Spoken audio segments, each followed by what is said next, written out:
Oh, and he misses it now. What a misnomer there.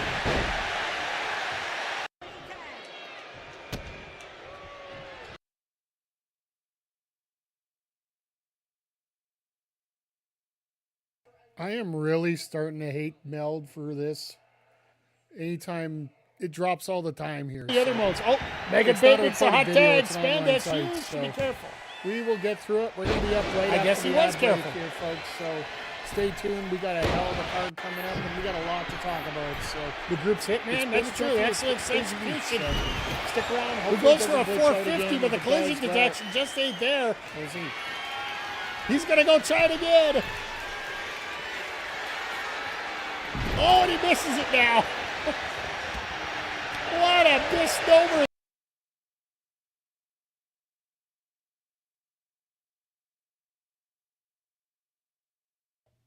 Really? Really?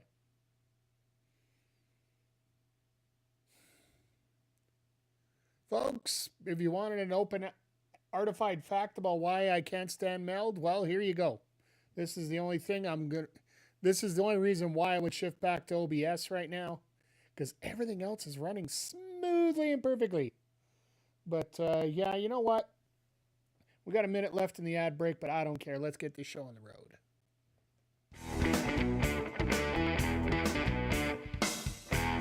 Mike the Ref Maloney, Big Bad Boris on the call here tonight. This show is Super Kick! Let go! Let go! Third!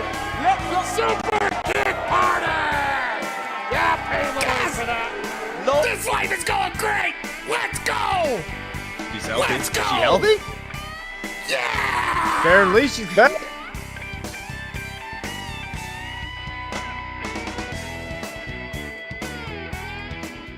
Hey, yo, yo, yo, and away we go. Hello, everybody, and welcome a little bit early to the Mike the Ref Twitch stream here.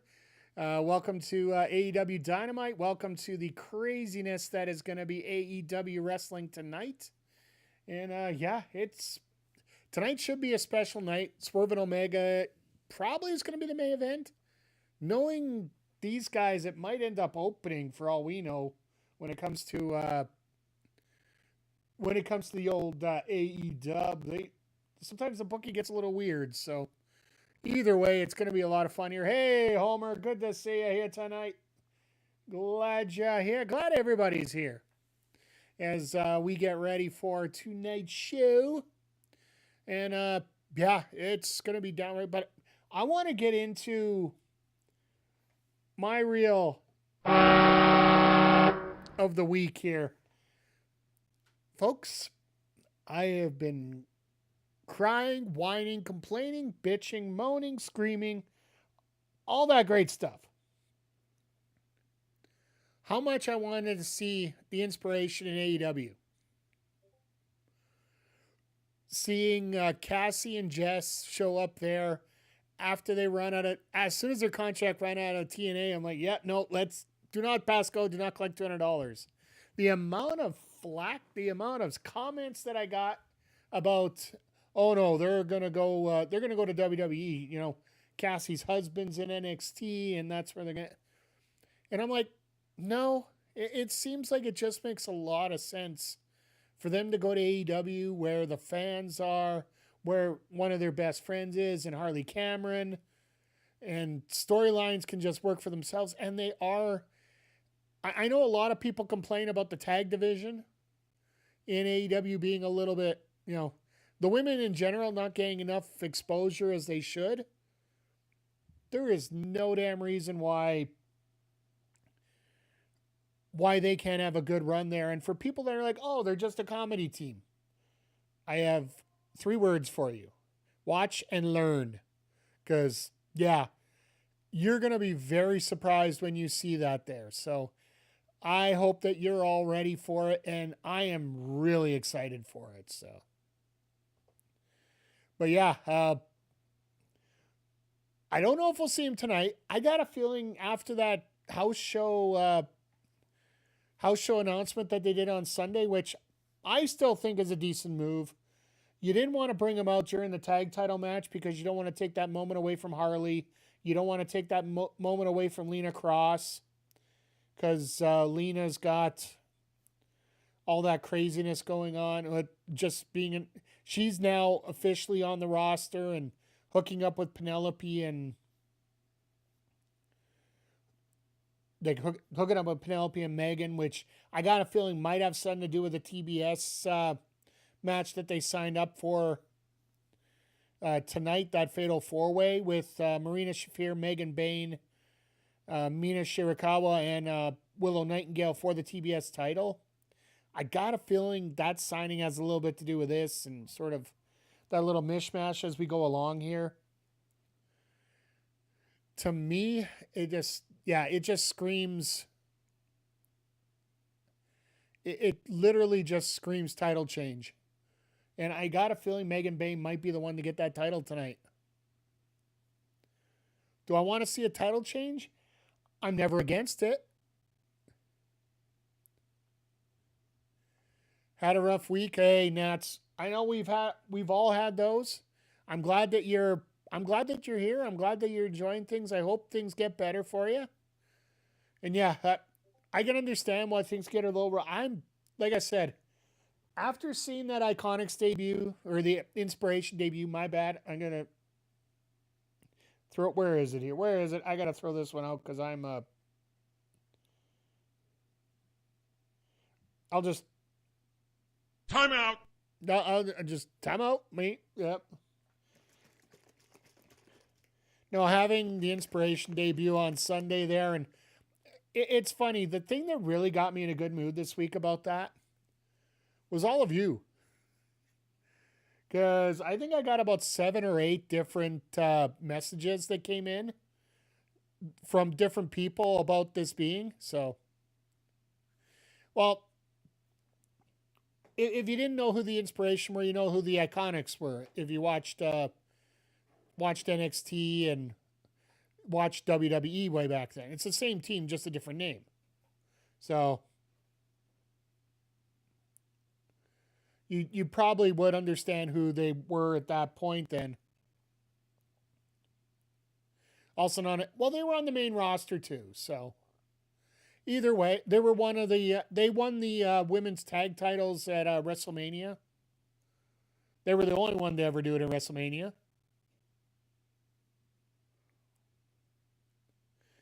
As TSN TV is watching everybody getting screwed here, but during the MLB season, but I digress. The Curse Championships, absolutely. And that's why I thought they'd be moving over to AEW when they left TNA. So it's just happy that it happened, and now they got announced that they're going to be in TJPW for their first their first Japanese appearance. So, but yeah, we got lots more on the card tonight too. We got Omega Swerve, which is going to be a lot of fun.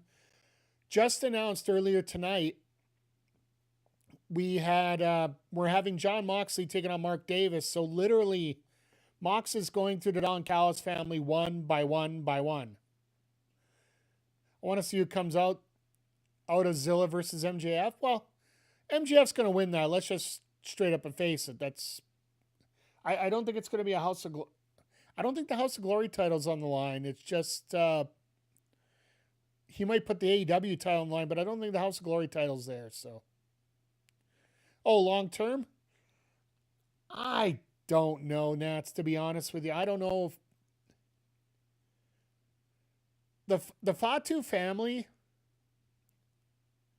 Realistically, as you're going through it, is there a possibility that the amount of drama that comes out of it, do you really want to have that?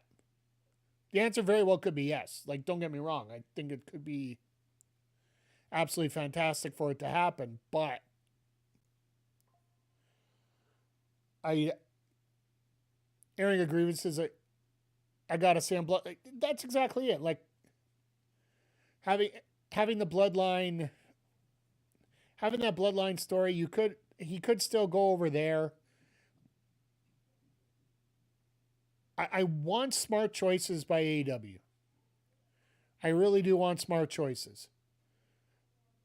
Right now, it's to the point where Tony can sign anybody he really wants. Because if you guys didn't check out, there's an interview that Ian Ribicani did with Tony Schiavone on his podcast. Want smart choices by every absolutely, and we hope we get them. But Ian sort of let the cat out of the bag that there is some things moving along when it comes to Ring of Honor. So there might be a possibility of a Ring of Honor TV show. And if there is, well, let's just put things together here. And yeah, that's why all these signings come up, because you're going to have 6 hours of stuff to go, right? Tony, I don't think anybody will take care of it the way Tony would.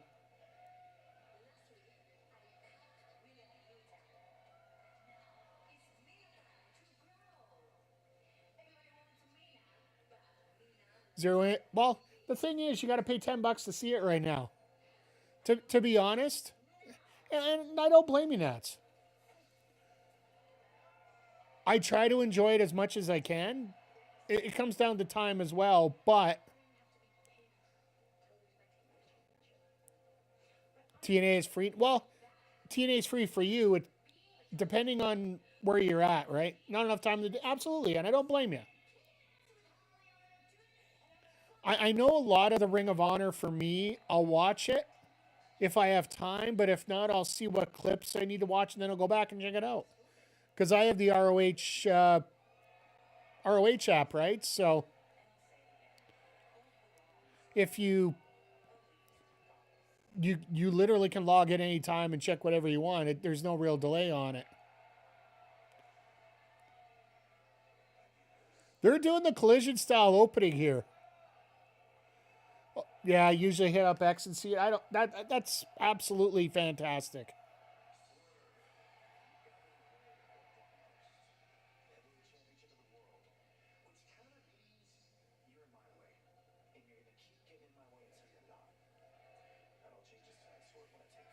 This crowd is ready. This crowded Sacktown is ready. You can tell it right now. Like, this is pretty awesome going through here. Yeah, Swerve and Omega is the main event, which makes a whole lot of sense.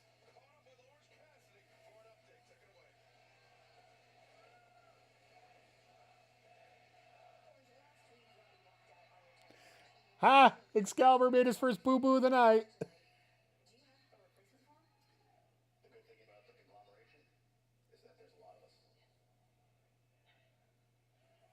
Ooh, Big Tom.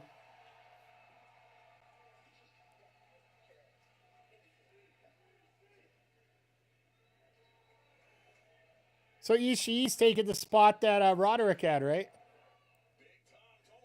Sacramento known for the Rock Concert in 03 when Austin destroyed with Willie Nelson guitar. Hey, yeah.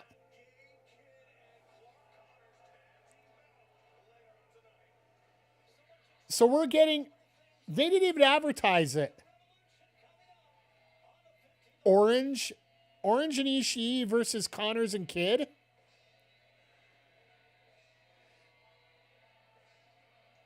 Hey, what Yuta look like? What's Yuta look like? He's not shaved bald. He's got he's cut down. Like, what the hell?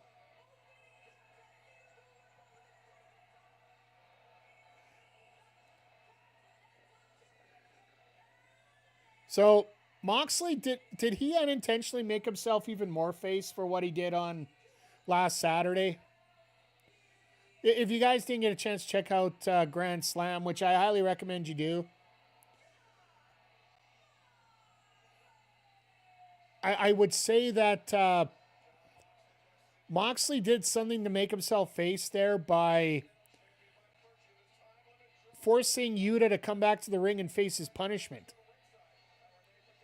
Because cowards disappear, right?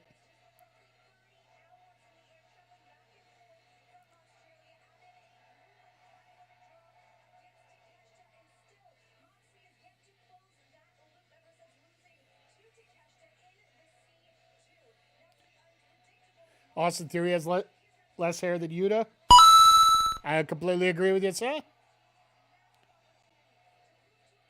That ladder match was so fun. My favorite segment. Yeah. Grand Slam was a hell of a show. Like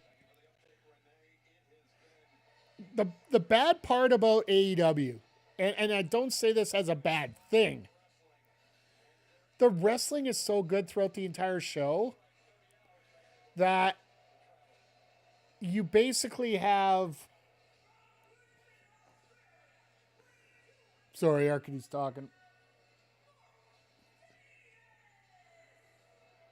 Basically, as you're going through, the list of matches that are going on a typical AEW show, the level is so high that a great ladder match like we had last week, yes, it's a great match, but it's like a match in AEW because the bar is so damn high for every single match they do. Yeah, she does have a great voice, Nats. Like, Arcadiora, one of the best. Like, she's come basically out of nowhere. Well, frankly, once we started getting into two shows, and it also makes me think that Bobby Cruz is going to be used. Absolutely. If somebody enjoyed a wrestling show, I want to know about it. You enjoy Raw on Monday? I love it. I heard a lot of good things about it, but I never got a chance to see it, so.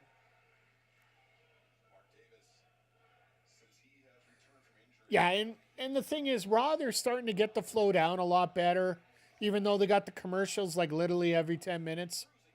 That's one of the big things that I saw online in terms of the issues that they had with the show. And the fact that Javon Evans qualified for the Chamber out of that match, like, what I've learned in 15 years of content creation, and like trying to listen about some of the more successful shows that are going on. The most successful shows not only bring you the best talent, but they will also give you. They will take away any complaints that you have. They'll get rid of them one by one. Kevin Knight versus Beast Martos. Sorry, folks. Stream went down again for a moment. I'm going to be on it. I'm going to be honest here. I'll be frank. Like, all these times that it's going down, it doesn't seem that it's an internet issue. One more for the good guy. Dead Shroob, thank you for the follow. Appreciate you. Thank you for joining the Players Pin. Enjoy the food. Enjoy the company. Watch out for the trouble. Everybody got booted for 1 second there, Nats.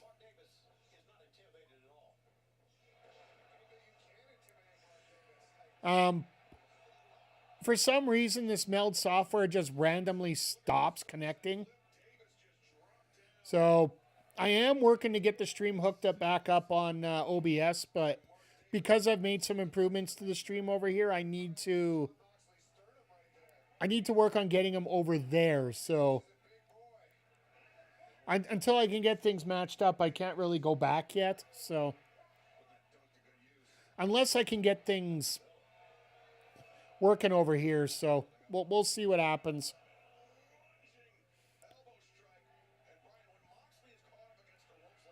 But yeah, everybody, thank you for being here once again. Sorry about the little hiccup there, as we always say.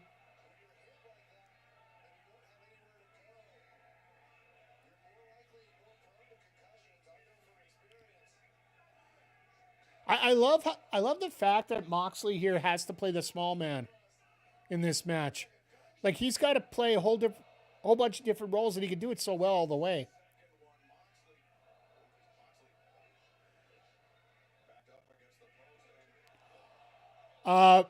Yeah, Davis's hand's broken.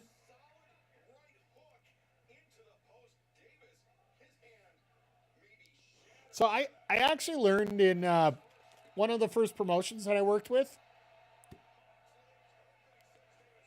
The one of the practices that you do to work on your punches. Yes, I'm pulling the curtain back here. You know, you're not supposed to hit your person. You stand in front of the... Oh, my fucking God.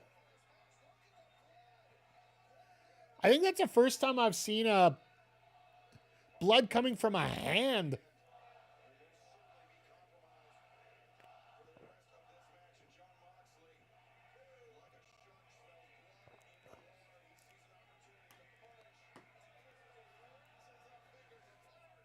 Ah! He's biting a bloody hand, chat. What the hell?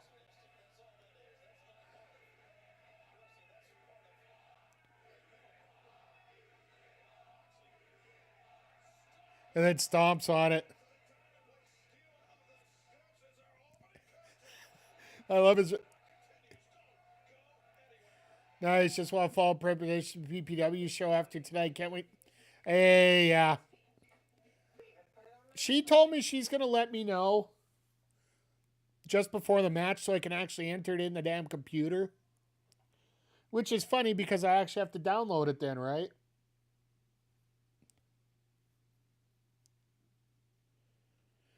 So, good to see you here. We're going to get started on BPW probably around 10:15 Eastern, so about 8:15 local. All depends when the main event's done, right? Usually, and for those that aren't familiar, we do have a jam-packed card tonight. Which reminds me, I think I already have that loaded. Yeah, I already have that loaded. Let's bring that back up here. We're going to be opening the night with Fanboy Brian against MTR. If MTR wins, he has a chance to get involved in the final for the wildcard tournament. It'll all depend on that last match between Mellow Beast, who has clinched a spot, and MCG, who is already in there as well. So it's going to determine whether it's going to be a two-way or a possible 3 or 4-way, depending on the results of the matches tonight. And then Nick Ontario is going to be teaming up with Hoju as the two factions sort of play nice for one night to take on Kayla's new enforcers, which will also help us reveal who Hoju's opponent's going to be for that quarterfinal match that Kayla has found. And then our main event tonight is going to be Willow Nightengale versus Chris Statlander for the shot at Arrival and the BPW World Title quarterfinal or semifinal. So this will be a quarterfinal tonight. So make sure you're checking it out. Make sure you're ready to enjoy all the action as we get done here. So, but yeah, we got 2 hours of Dynamite here and a lot of fun coming down the pipe here. So make sure you stick around. Those watching on the Red Brand, make sure you hit that thumbs up. Make sure you hit the subscribe button if you haven't already. If you're interested in hanging around for both sides of the show, remember we are over on Twitch, twitch.tv/MikeTheRef.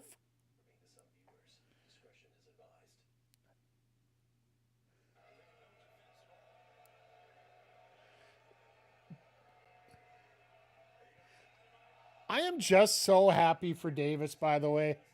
The fact that he has been able to keep things going here and keep things solid, despite losing tag team partners, whether to single success or to injury. But now he's getting a little bit of a singles push here as a mercenary against... Well, I'm guaranteed this is a mercenary job. The story of this match is supposed to be Davis trying to get revenge for when Moxley interfered in his tag title match the night that Jake Doyle got dirt. Jake Doyle, FKA Jake something. So,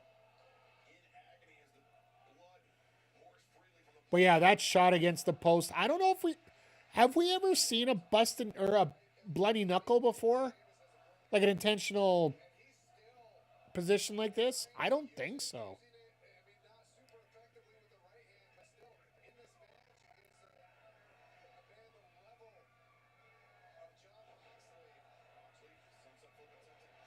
Oh, the classic sit-down miss.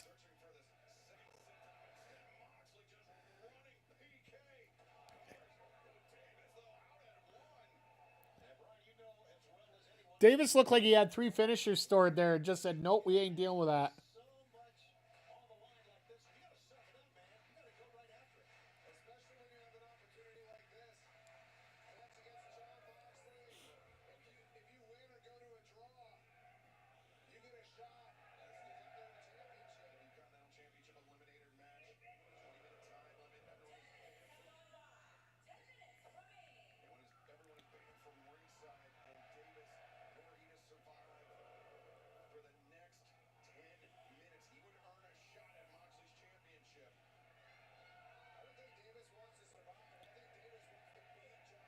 If you guys are on X, please feel free to find Tekla's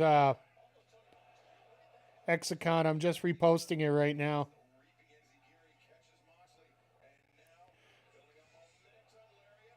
Says she might be in on Saturday. I wonder if they're going to be running the 28th or not.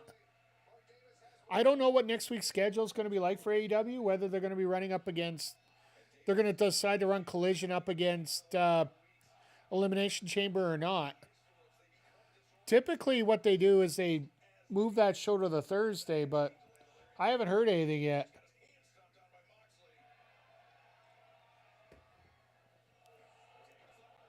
Nice backdrop driver there.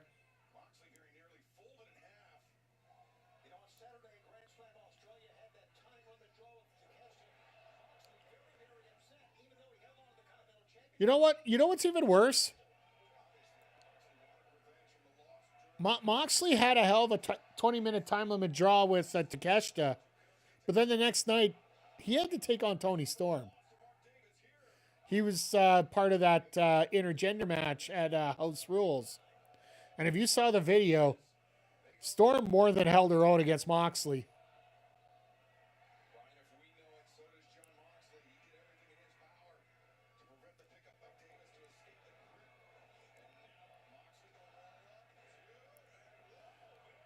It looked like Moxley had the tights. Why is the ref counting?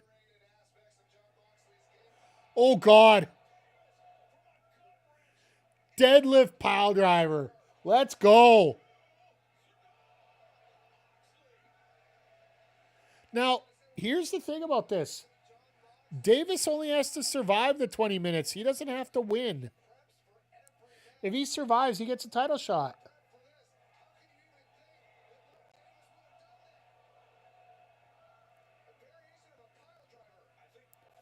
Hey, Vic, how you doing tonight, sir?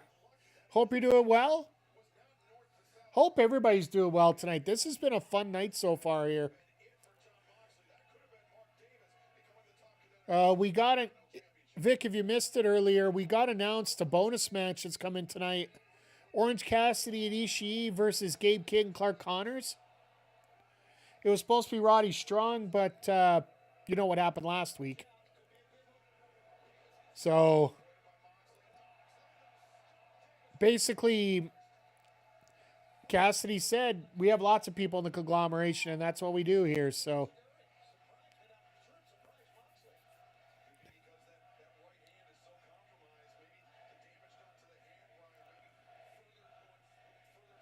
We got AEW chats go, well, cooking up a late dinner. Yeah, you didn't miss a whole lot. This is the first match of the night here. We're getting Mox and Davis. Davis, I don't know if I've ever seen a bleeding knuckle to start the show. But you know the old spot where you hold him up against the post and you miss? Well, Davis did it with his right hand. So, yeah, his knuckles are bleeding right now.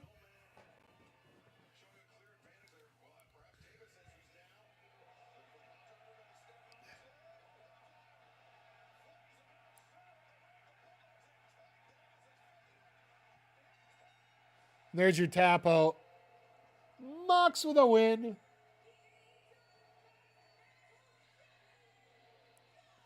Somebody had that mic turned up a little bit too loud.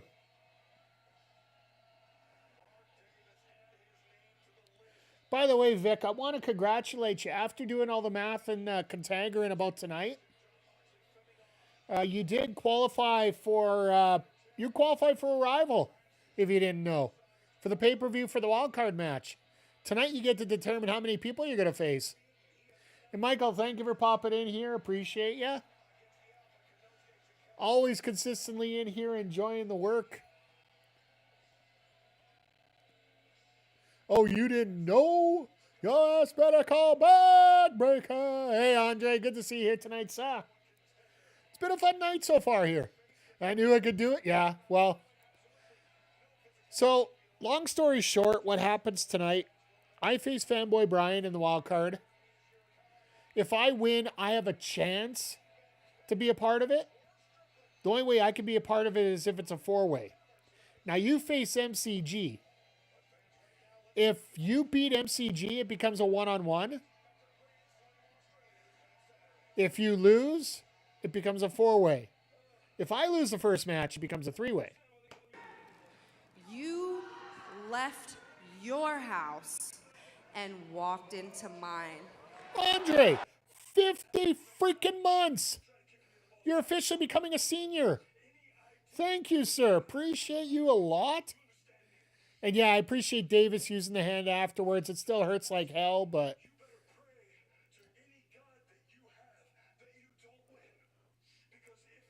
I thought we were doing a face-to-face, not two backstage promos here. But Andre, thank you for that. MCG ain't ready for this. Yeah. It's all about the stipulation, right? So yeah, if you win, you face MCG one-on-one. If you lose, it's either going to be a triple threat with you and Nick Ontario and MCG, or if I win my match against Fanboy Brian, it becomes a four-way. But it's all on you. You get to determine it. So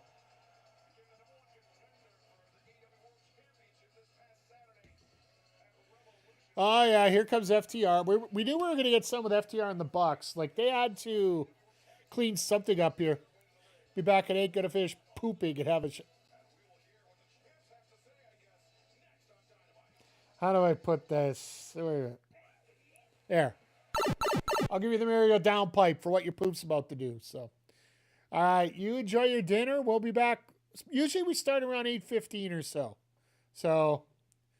we do take a little bit of a 5-minute break after Dynamite wraps up, and we'll be good to go here. So, but once again, everybody, whether you're checking things out on Twitch or on YouTube, thank you for being here. We are on the road to Revolution, and we got some very big news coming down as well today. And Vic, you might be very interested about this personally here with the announcement that Double or Nothing is going to be in New York. Because they're actually using Arthur Ashe for Double or Nothing this year, May 24th. So the pay-per-view schedule basically goes LA, Vancouver, New York.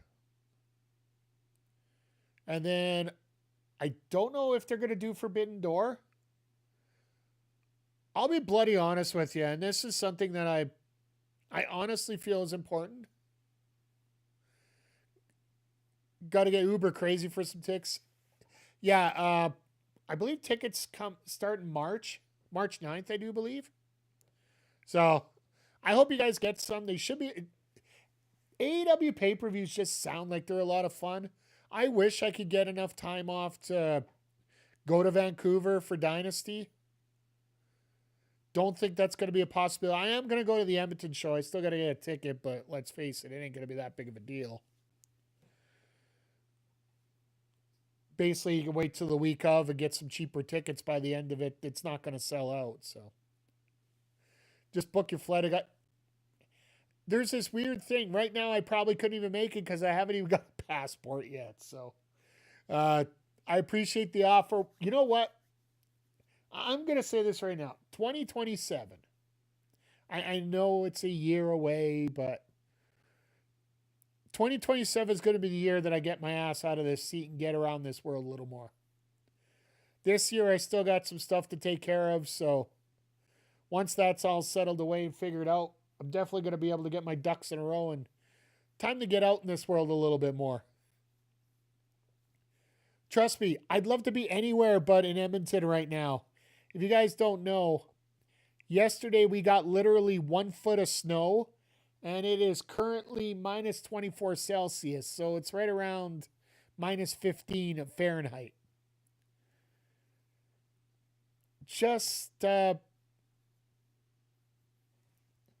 last week, this last Wednesday, it was 40 degrees and everything was melted.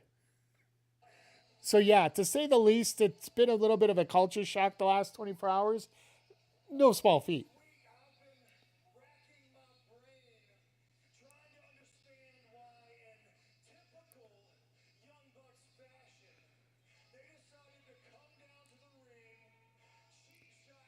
Deadass Mike A.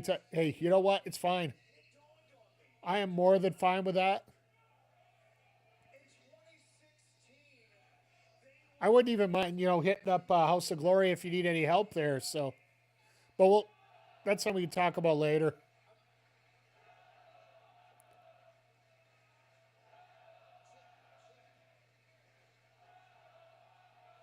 I love this crowd. I really do. I really do. They've been loud all night so far. They were doing the Omega chants during the Omega promo.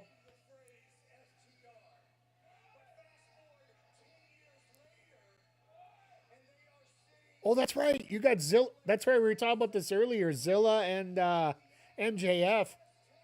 Is that for the Hog title or the AEW title, or is it? I don't think it would be both, because that'd just be stupid. If it is both, we already know what's happening. Somebody's DQing that stuff.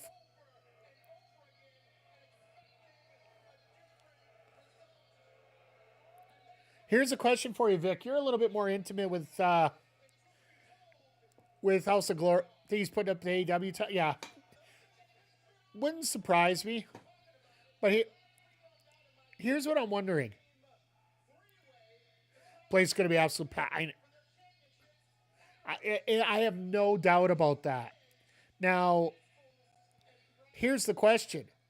And Nats was asking earlier. Does Zilla get signed? Does Zilla get signed? I almost hope that he doesn't for a particular reason there. Just that family name just sometimes brings trouble more than it's worth, I think, personally, but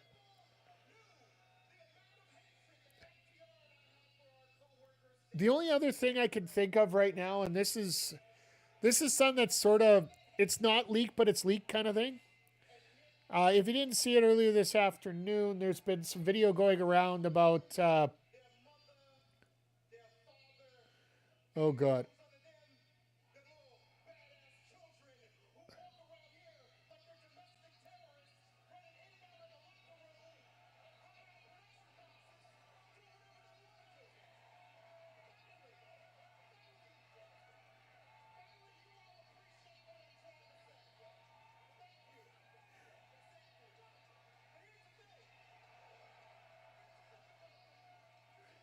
And Stokely has no clue. I like this. Because I feel he's like E-bound for sure. But yeah, there might be some baggage. You know what? If he's E-bound, it wouldn't surprise me. And that's more that's more about what I think too.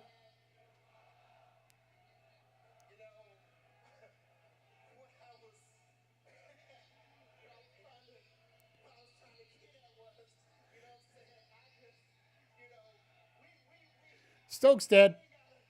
Stokely is about to die.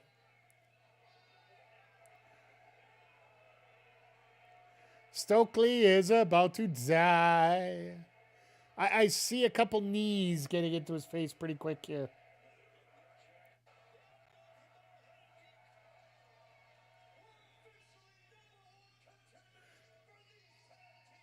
The goddamn video skipped.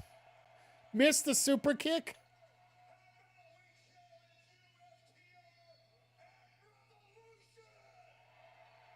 All right, well, there's match number 2 booked for Revolution. And it's good to get these matches booked here because it's Sacramento. They're in Sacramento tonight, which is just hop, skip, and a jump from LA. And when I mean hop, skip, and a jump, that's a pretty nasty jump, but...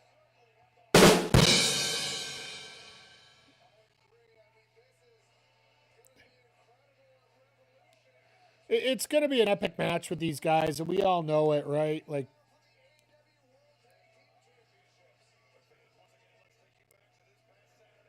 oh my God, they're checking for a pulse. 2-3 hour flight. Not even that. So Brody said he's showing up next week. Gee, I wonder why.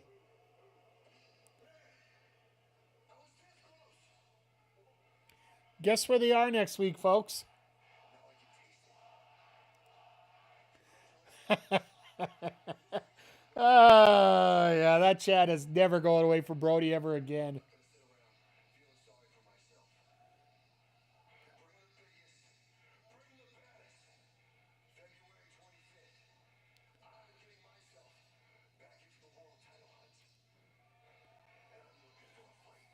So they announced their first match for next week.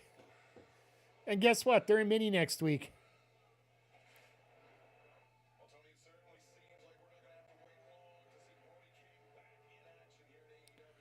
I really wonder what kind of match they're going to get next week for Brody. Is it going to be...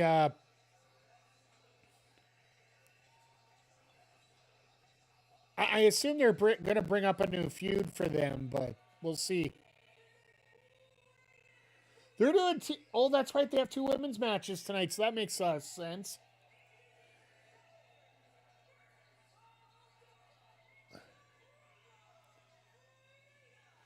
By the way, she's from Moldova via Sacramento, I do believe.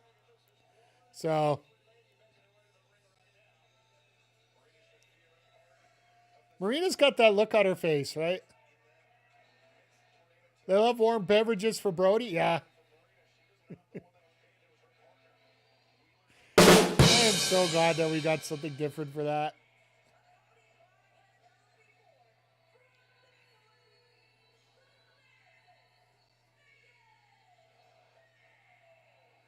This is going to be fun. Do we see a title change tonight, folks? Do we see a title change? I'm calling it the word yes.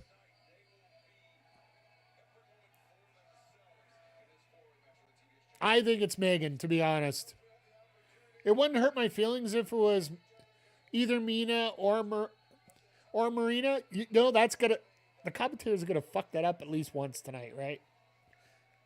Mina and Marina. Hey, Mrs. Zodak. Yeah, wanted to make sure I wore the shirt in honor.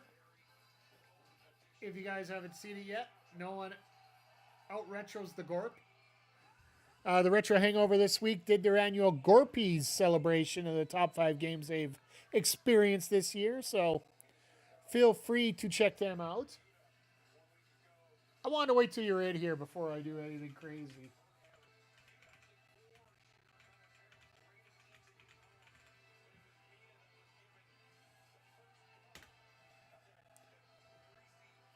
Can't watch AEW tonight due to be the... oh, you're in the... okay, you're in Dominican. I hope you're enjoying your trip, sir.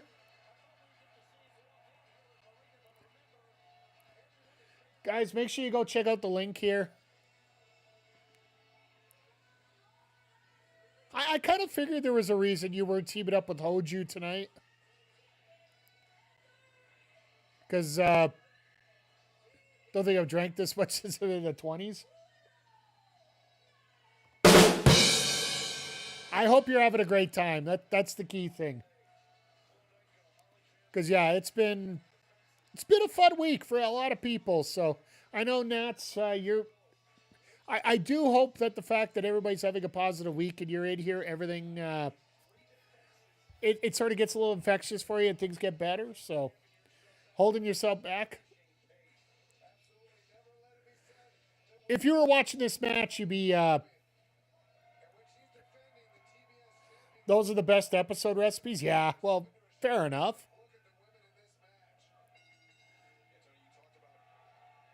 Hulu Live's pissing you. Fair enough. Yeah, we're getting the women's match half an hour. Well, I guess there are 2 women's matches tonight, so.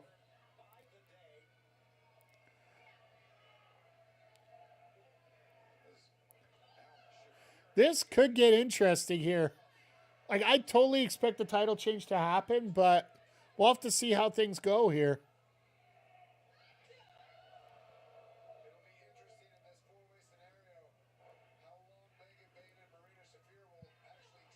So they're in San Diego Saturday. What do they do next week? That's the question I have. Do they run a double shot and then go Thursday? Yeah, they're doing it. Oh, it's Denver next week. Never mind. I thought it was Minnesota.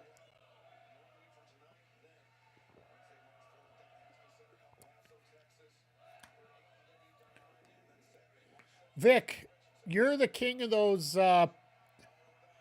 links, so please feel free if you got one. If you can hook up Zodiac in the Discord with one.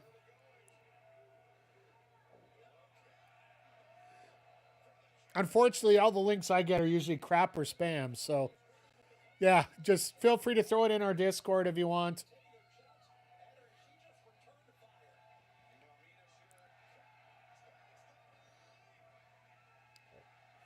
It's really awesome watching Mina get her shots into here.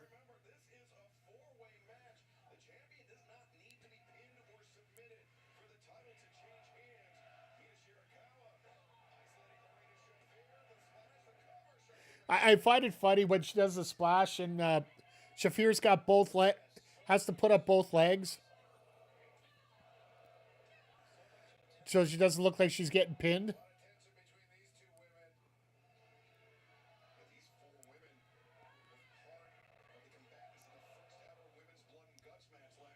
Perfect. It's in the yeah, you're already pinged, so you know.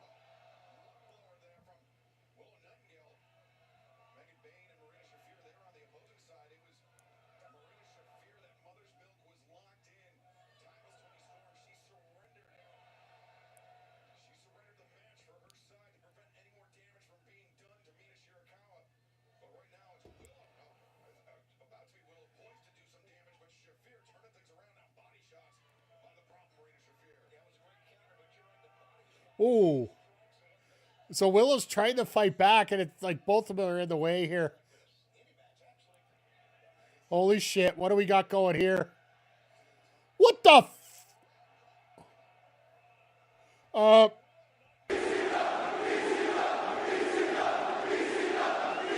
right, that was a little bit ugly for the head scissors takeover, but God.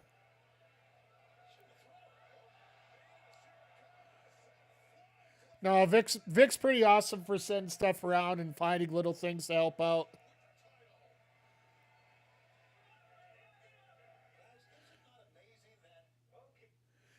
I love how the picture-in-picture kicked in up here in Canada. Shivani's like, isn't it amazing that? And it shows Megan Bayne's face, and then, you know, it just goes straight to commercial. Where we're all like, yes. But yeah, just as we're watching things go along here, it's I wonder if they keep the title on Willow, but I'd love to see her drop it just because I'd like to see some different stuff come up here. I like to keep the title separated. But also that women's tag titles, I don't know how long it's going to be that they keep them. And now with the Inspiration being signed, I don't know exactly where they're going to end up. Are they going to end up in oh, that's what we're talking about. Sorry, Vic. Vic, I was in a discussion that you probably want for the show tomorrow night, but we ended up sidetracked as per usual. But yeah, if you check out Tony Schiavone's podcast where he had Ian Riccaboni on this week. Oh, I went on about 10 minutes about how much I love the fact that the inspirational signing for AEW there. It just, and the fact that they just announced that they're going to TJPW at the, I believe it's the end of March. for a title match there on the 29th. So it almost makes me wonder if they're not going to debut on TV until LA. But I'll tell you, I think I can pretty safe to say that you guys can be witnesses that I've been screaming for those two to show up. Tony Schiavone's podcast this week.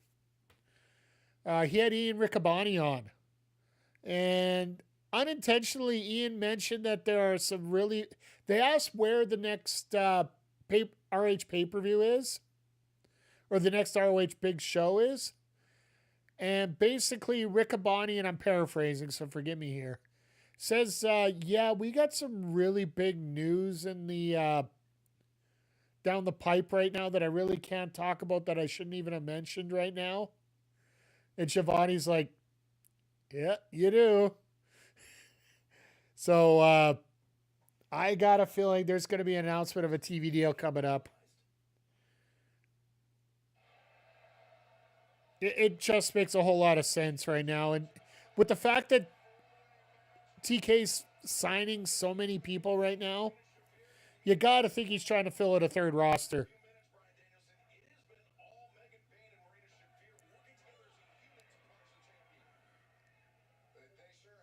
Like, to me, that just makes the most sense as you go along, right?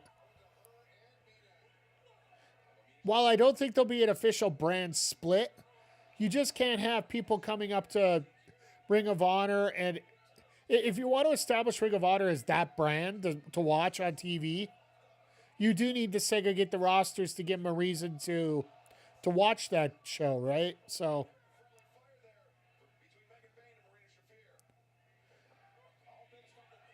with Collision and it being on the same network, it almost, to be honest, it's more of a feelers thing, right? Like, you get your little special spoilers on Wednesday. You get to see, okay, well, this person's going to be on Saturday. You like what you saw today? Come and see it. Come and see it on Saturday. All right, time for a little Spine on the Pine.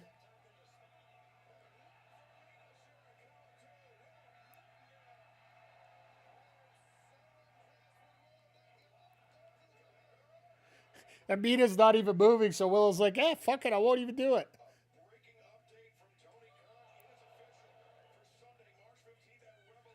All right, we got our second match official for Revolution now with the tag titles.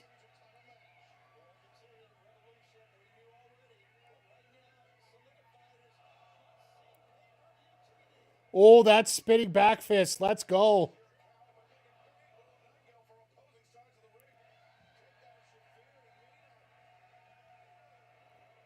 These two are not going down easy.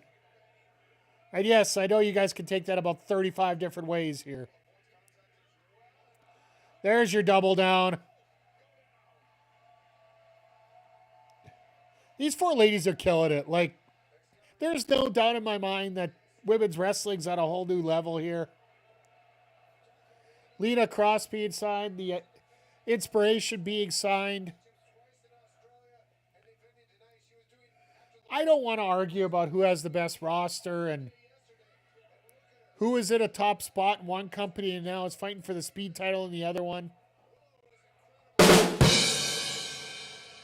I'll be perfectly honest, I give that a pass. Everybody's joking on it.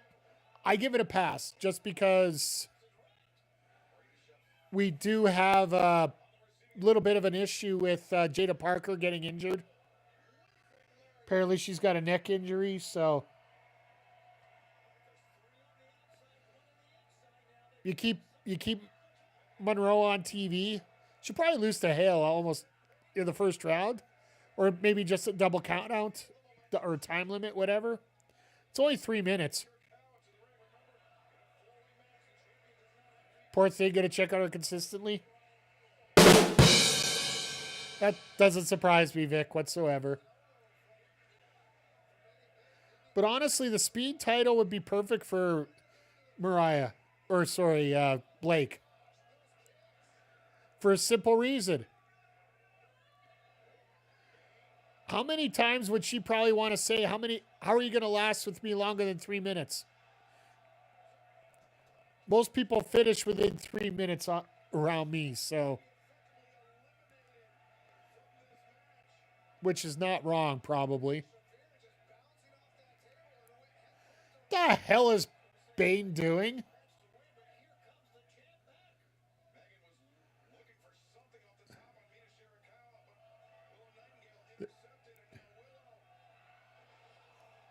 The fudge! Did you see her flip like that?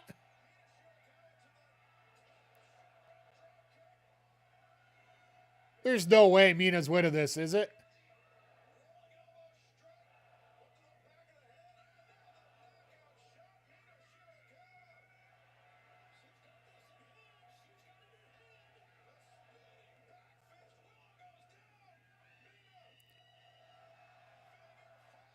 Mina with a, oh, look out, quick cover.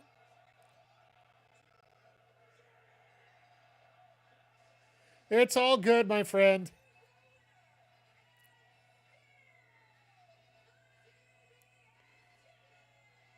Willow keeps the title on a small package cover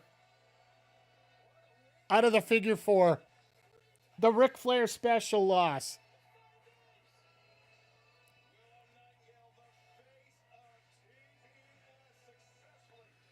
And Bayne's pissed. Shafir's pissed. Mina ate a cover, which doesn't surprise anybody here. Literally anybody.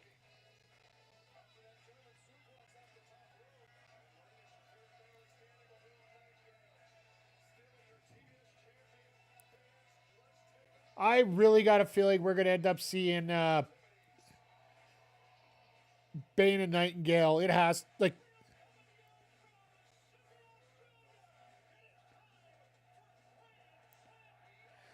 I think Willow, I think it's time we start looking towards Willow getting to that world title.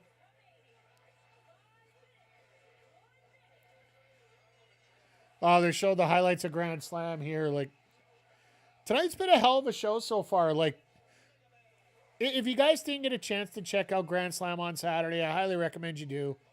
They're showing the highlights of everything coming up, but for me, it's just a very solid. Tonight's solid. Saturday was basically a pay-per-view. Or a better way to put it, it was like we were talking about, this is legit what the Clash of Champions was. This was legitimately what, and I hate to compare, but I'm going to compare. This is what everybody wanted Saturday Night's Main Event to be. In terms of fans, WWE, well, they wanted to make as much money as possible so they could do whatever they want, right?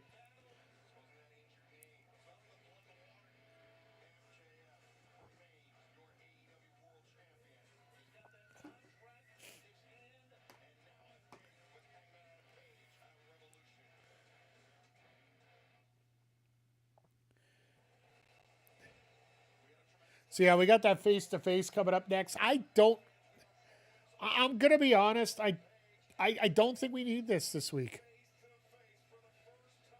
We'll see what we get out of it, but after we had everything last week, like, do we really need it right away?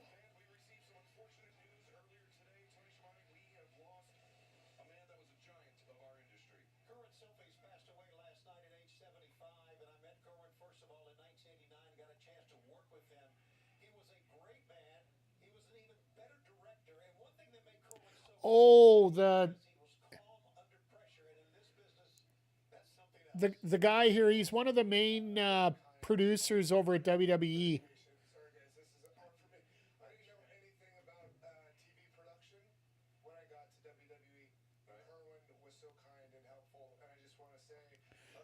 Like I said, Kerwin was one of the main guys that did production at WWE, and he just passed away today. And they're showing a little bit of respect, and I appreciate that. I don't care what company it is. They're going to commercial break right now.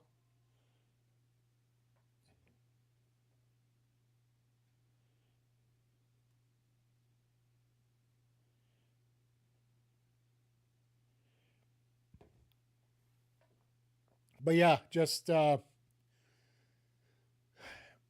think that's one of the biggest differences right now between now and what we've seen before is the fact that there is pettiness. Don't get me wrong. There is a ton of pettiness all the way around the board when it comes to wrestling, right? Like, X got a book over Y, and all these other these promotions got to undercut the other ones. But I think there's a certain level to it now that, you know, people aren't completely moronic about it.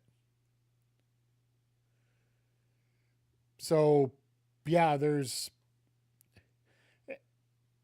When people die, everybody's willing to show their respects and all the proper things. Like, basically what you're supposed to do. But, well, we get in a lot of trouble these days, you know, when everybody's got to have these borders set up and everybody's got to have a feud with everybody else and everybody's petty as F. It seems like it takes a death in the family to really humble everyone and put them back on the straight and narrow here. So it's really disgusting if you ask me, but I digress. Yeah, actually, it's probably a good place to put that in the show too, because right after this, you're going to have MJF on the mic, and we all know he's going to be absolutely insane as always.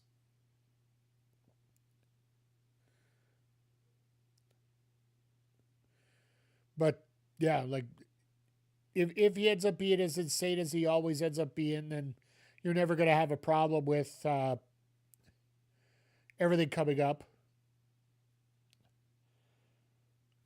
And the crowd's going to get behind it real quick here, so. But yeah, I'm totally looking forward to Revolution coming up on the 15th. That is going to be an insane week over here on the channel. I've actually booked the week off for the most part. I worked the Friday before the 13th, and then I got the 14th to the 19th off. So I booked 4 days off work because, well, MLB The Show, WWE 2K26, both come out the same week. Plus, Alex comes out for Street Fighter 6 that week on the Tuesday. So, in all these other games that we're getting involved in, we're going to have to interrupt it a little bit for... We're going to have to interrupt it for a little bit of our, you know, fighting game correspondence in the Backbreaker Fight Club.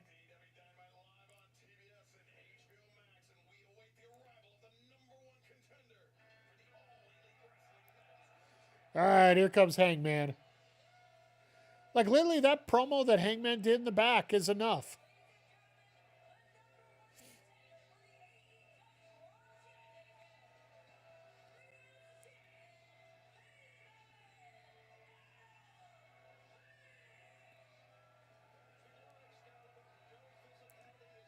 Oh my God, look at that side and behind. Escape from Alcatraz.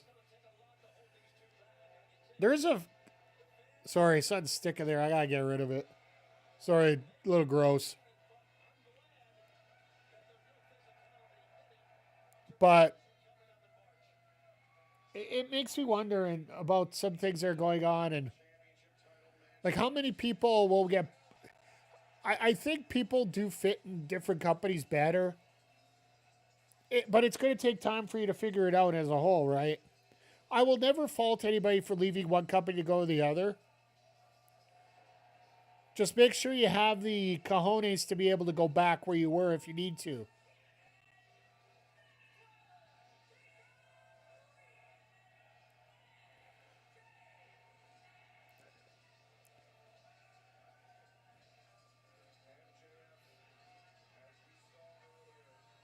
Oh my God, everybody's chasing for that piece of gum he threw out.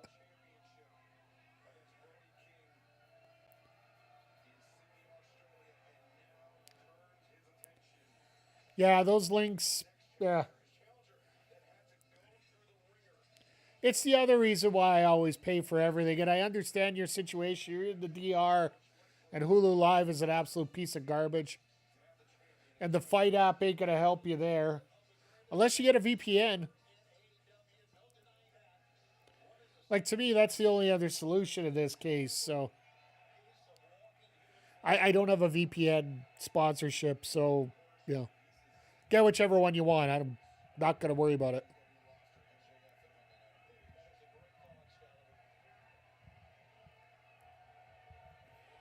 So are they going to take away precious mic time away or match time away from everybody else? I got a feeling the Brawl of Birds ain't going to last a whole lot.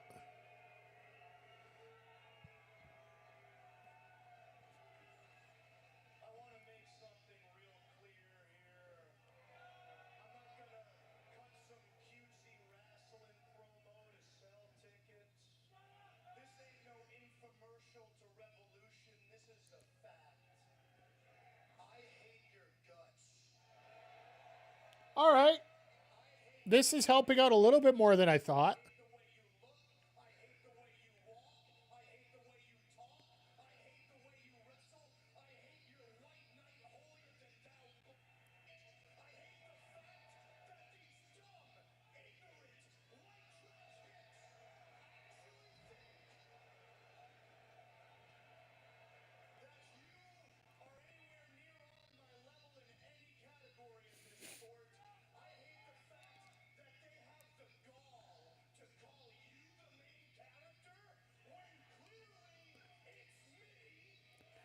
I wonder about that. Is MJF the main character of AEW, or is it Hangman Page? I don't want to, like, I know a lot of people say it could be Tony Storm, but to me, Tony Storm is more of a fixture, but she's not the, you don't want to present yourself as, something crazy. Let's face it, Tony Storm, as much as I love her gimmick, she is batshit crazy.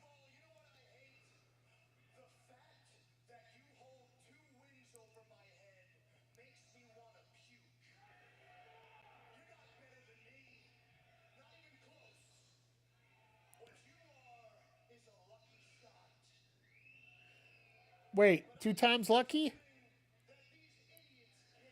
MJF Lamar over here, yeah.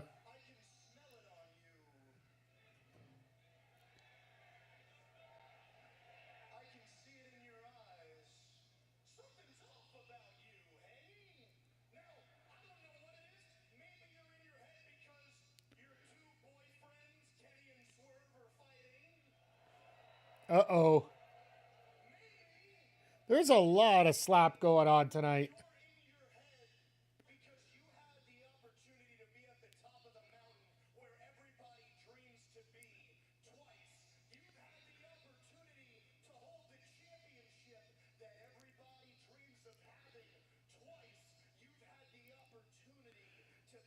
So does Hangman become the first 3-time champion at AEW?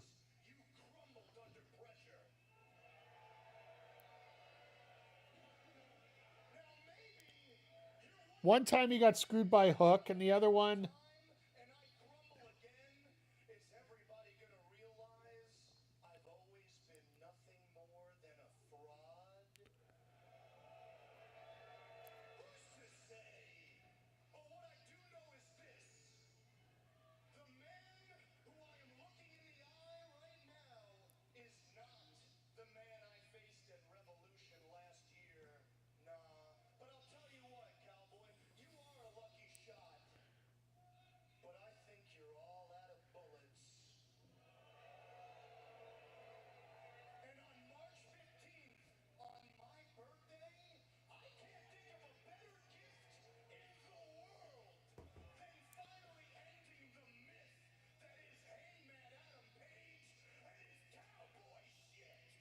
Oh, Jesus.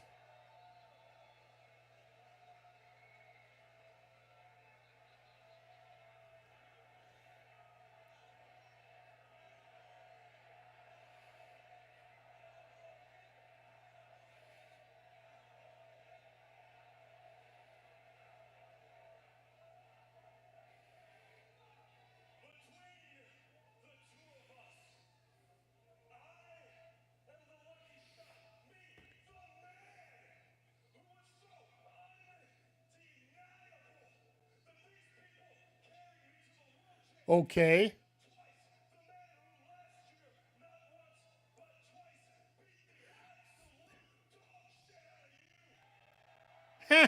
Well, at least he's being honest.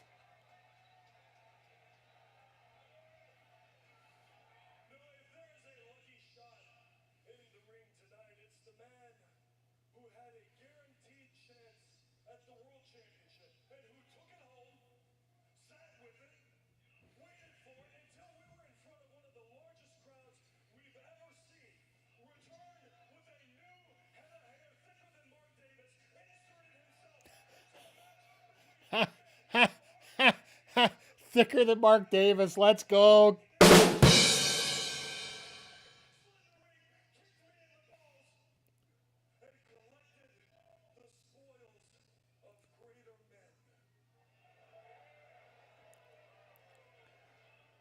So they're really going into this about who's the bigger fraud here.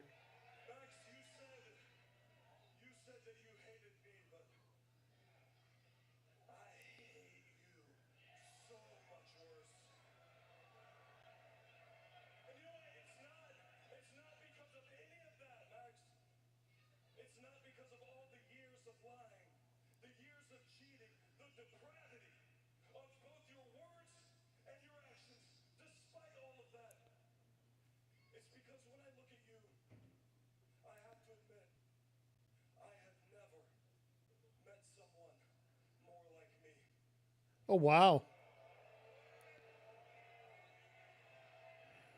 All right, now we're getting a little serious here.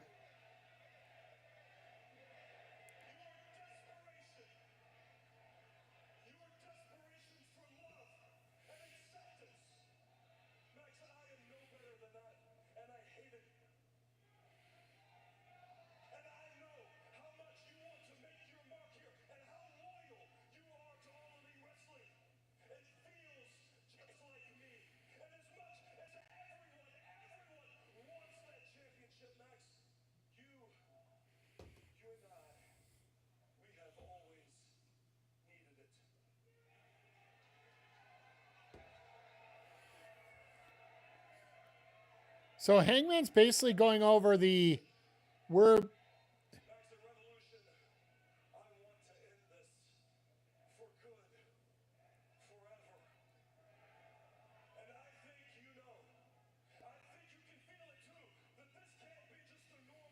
Are we going Texas Death Match?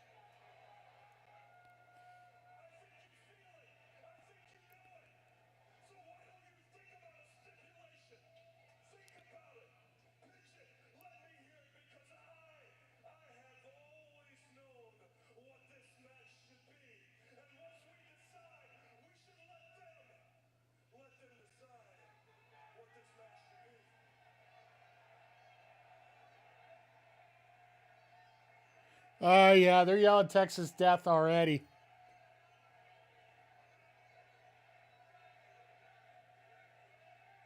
Texas Death, Texas Death, Texas Death. Yeah, I got a feeling that's what we're going to get. That way when MJF wins it, then...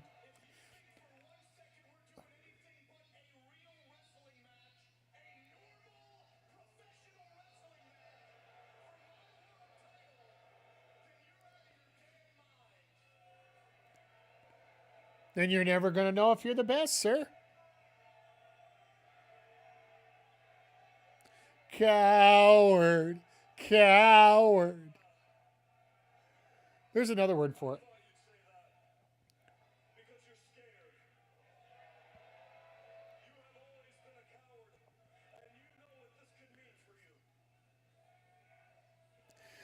My God, Danielson, please look like you're half energized into this promo.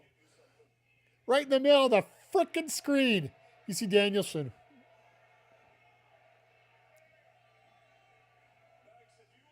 Like, seriously, Brian, look like you're half interested in what the hell your product's doing right now.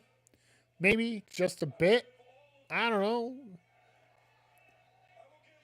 I get it. It's long days and it's long promos, and hell, this one's going a lot longer than it should.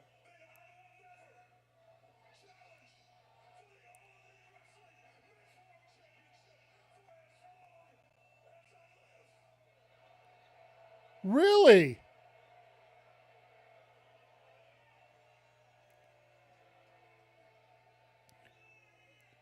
He pulled the Cody rule. He pulled the Cody rule.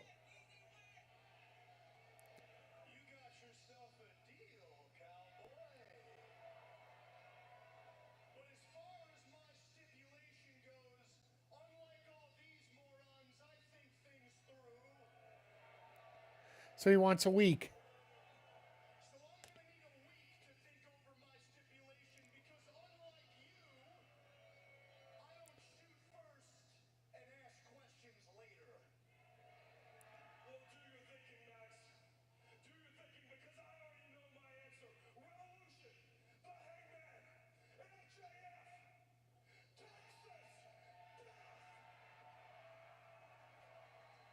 Okay.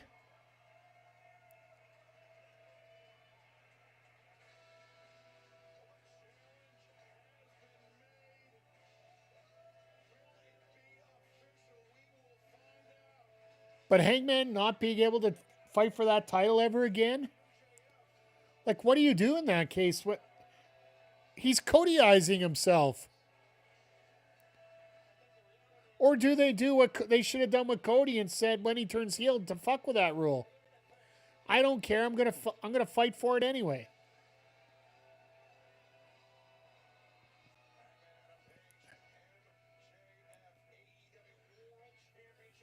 Like, realistically, like, we're going over this and we're just...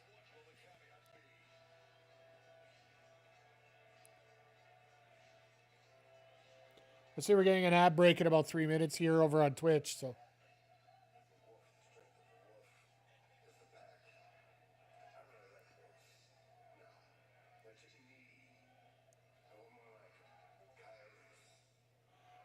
Coyote?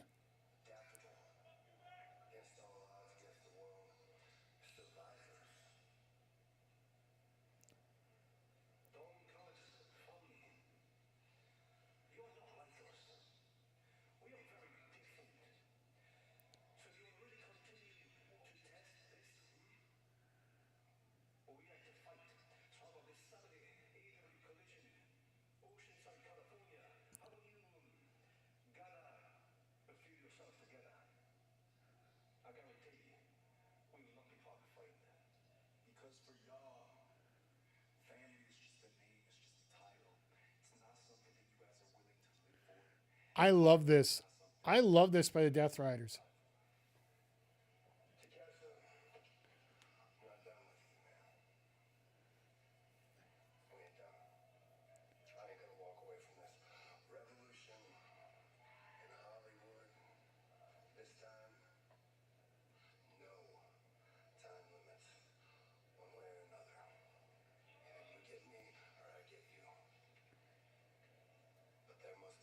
That is going to be a frickin' match.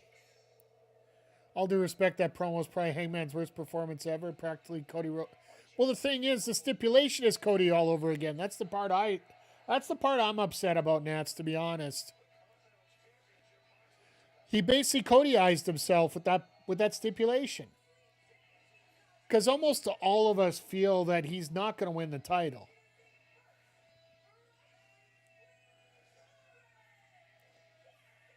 I want to see how it plays out, but yeah, that's what it sort of feels like.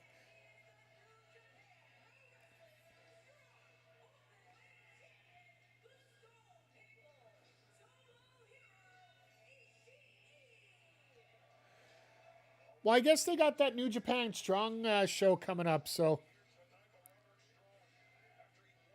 why book yourself like that? Like I said, you're Codyizing yourself. Like, that essentially is what you did to Cody, like with Cody in AEW when he lost that match against Jericho, where he wasn't allowed to challenge for the title again. Or was it MJF? Either way, like, the only way you can fix that problem is if you're a heel, you could say to fuck with it. I don't care what I said before. I'm going back on my word. But yeah, like, it's a very... They're going back to a trope that we don't like. Say he wins. They find out Adam cheated. They restart the match. MJF wins back. Stipulation gone. Could they do a rematch maybe?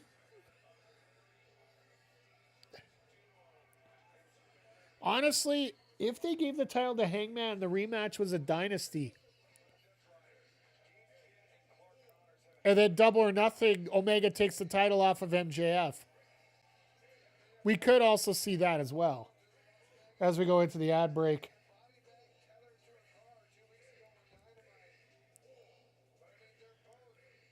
You have a theory. Is it an Austin theory?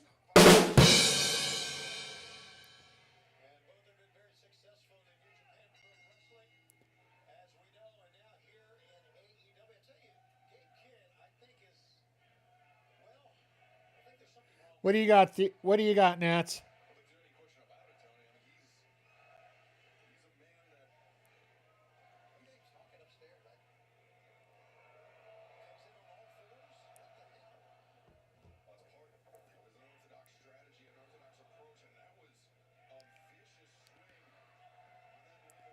I just find it funny that Orange is basically taking the spot of Darby in this feud right now.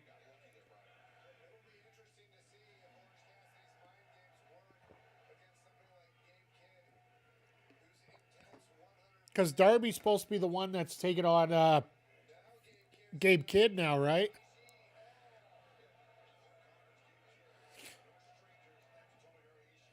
Orange Cassidy has honestly complained to Rick Knox about somebody coming in for interference. Does he not realize what kind of referee that we have here?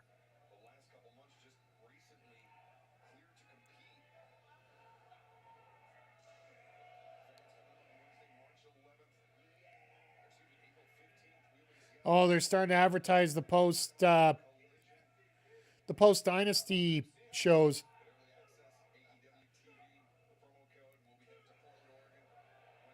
I see they're doing the early shows too that week, so.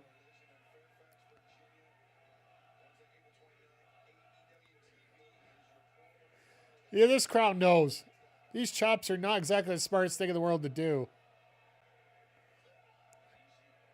Like, I gotta think Connors and Kidd worked Ishii like 5 billion times together.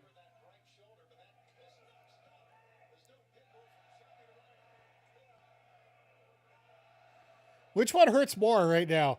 Cassidy or Ishii?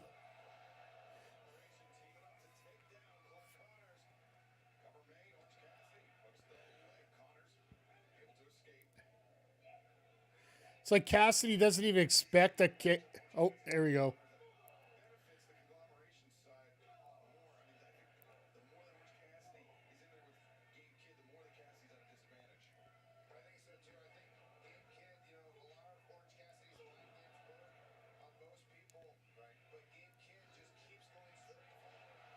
Oh, geez, here we go.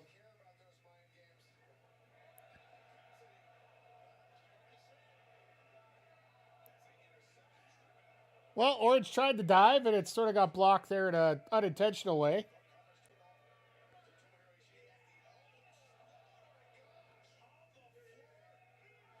Then a run over spear. And Ishii just gets run over.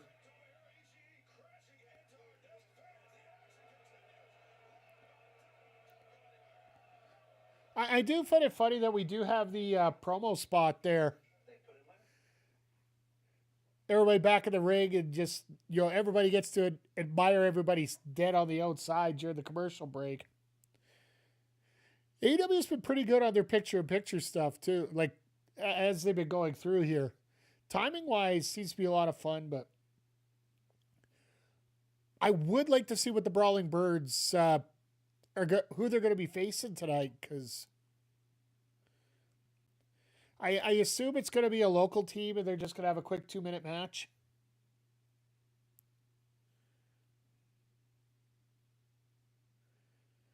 But you never know these nights, right? Like,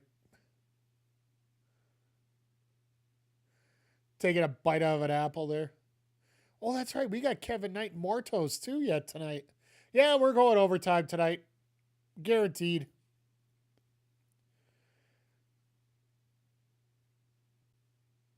But yeah, I have to say, like, tonight's been a good show, but that MJF Page promo is probably going to bring it down a little bit compared to our normal.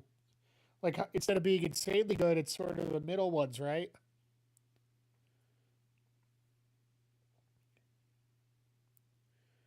Like, respectfully, of course, we expect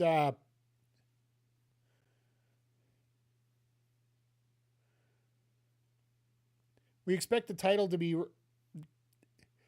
essentially put in the right spot here, like put in a big spot. But overall, like tonight, you have a full month to book up to this show, so you couldn't have held this off for 1 week.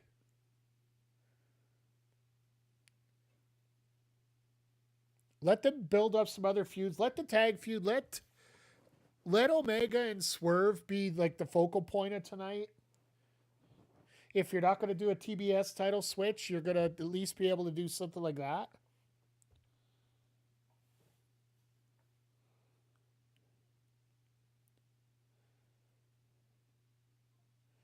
Uh-oh, here we go. Heads in the pockets.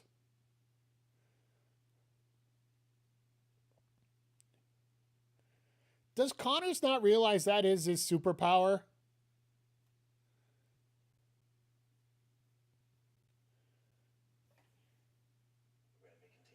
Like, he's going to try to do something. That's going to be like, that's like hulking up for Orange.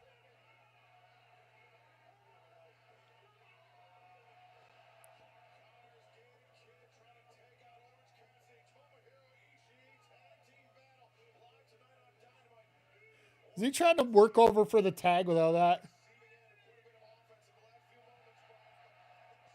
MJF stipulation 2 out of 3 falls. He is an old school guy, so that does make sense.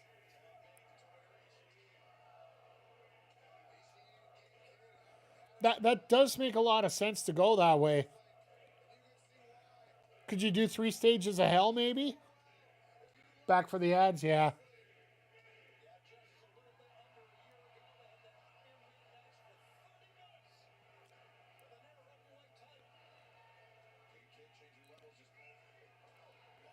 Why are you trying to do a shoulder block on Ishii?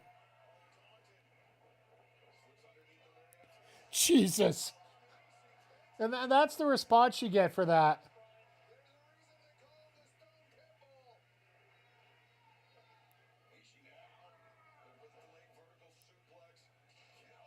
Oh, wow.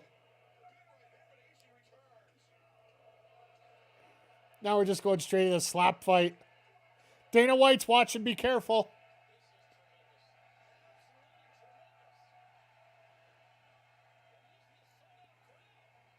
You slap too well, Dana White's going to sign you to an extra contract. Did you guys see that new sport they got? Oh, God. Kid just run over Ishii there. You guys see that new sport that they have now where they have 2 big guys just literally run at each other without pads to see who falls down first?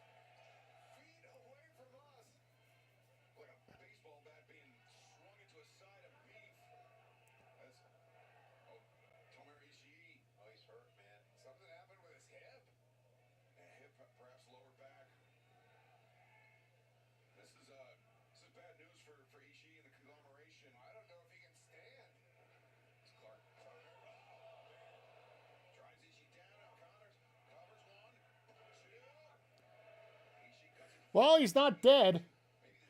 Or they would have just let him go, right?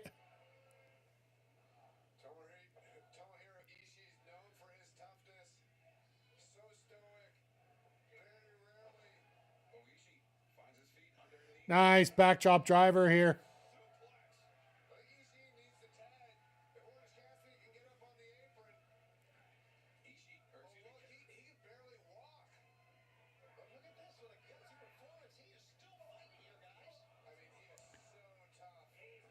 Like, what happened to Orange? Seriously. And then Connors just eats a power slam. Hey, Orange, you're alive. Good.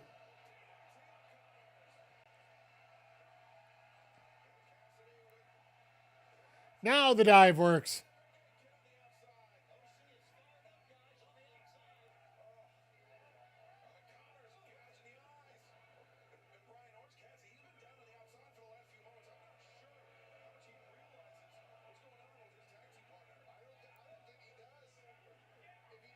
So Kid knows if he just keeps Orange away. Oh, there we go. Told you Darby was a part of this. Well, Connors, you're all by yourself now.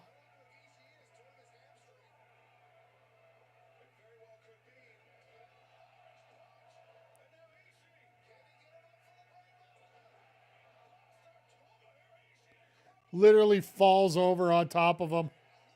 I wonder if there's a legit injury.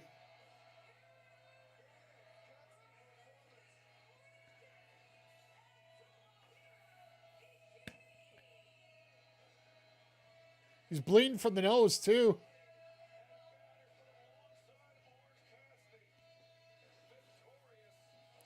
We'll see in a moment here if the doc shows up over here or whatnot, but...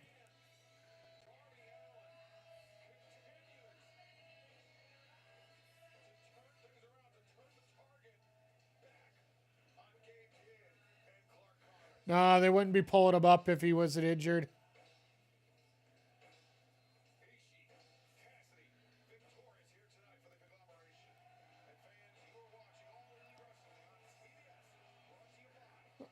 You never know, because they are showing the ceilings, so... If they go back to them again, maybe, but...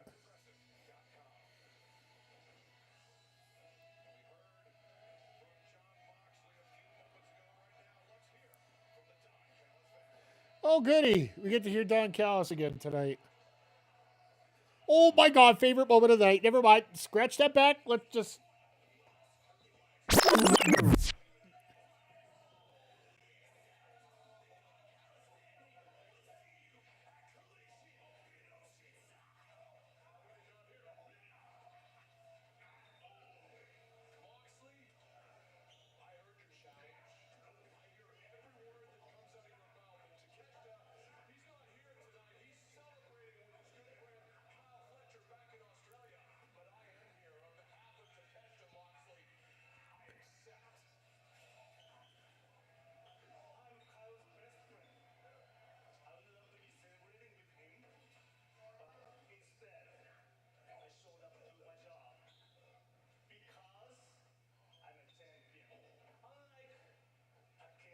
Wow, here we go.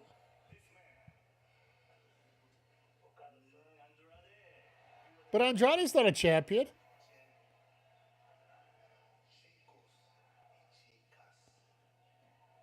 My favorite segment of the show.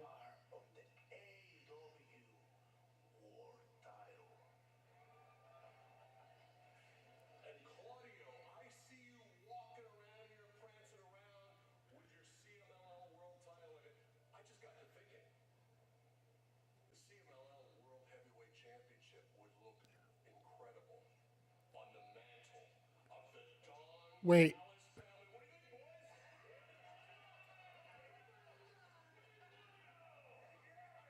Yeah, but who are you going to have for that? Are they going to do Andrade for that? I thought they were doing I thought he was doing AEW World Title. A mob boss vibe, absolutely. And I think that's where they're trying to eventually get with here. See, up until this point, up until the last few weeks here, we had the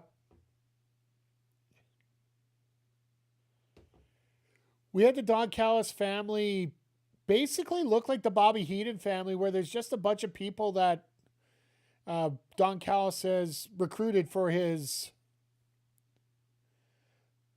group, for his situation, as they would call it.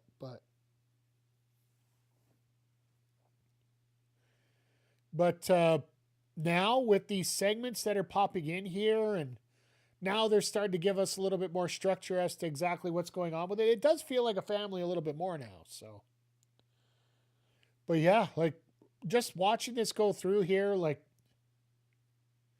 why Sidecast USA versus Canada? Which one? Actually, I could answer it easily. No, because I'll be working during both of them. Unfortunately, I'm not like the Ontario government, and I've been allowed to...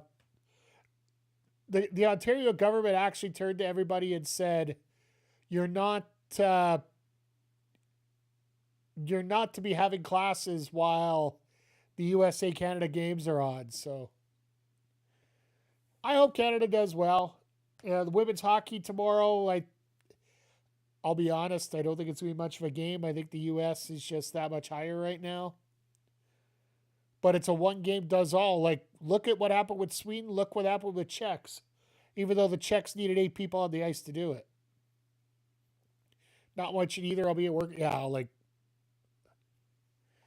the only good thing for me is the fact that literally it's going to be like minus 675 outside. So a lot of people aren't going out anyway. Like what? Right now in Celsius, it's minus 27 right now without the wind chill. So literally, I am not moving from my apartment for 2 days here. It'll be here for tomorrow morning. Say, not my temperature? No. Not really mine either. I'm a minus 10 to plus 10 kind of guy right now, just based on where I've been, right? So minus 10, plus 10, it's still, fairly solid.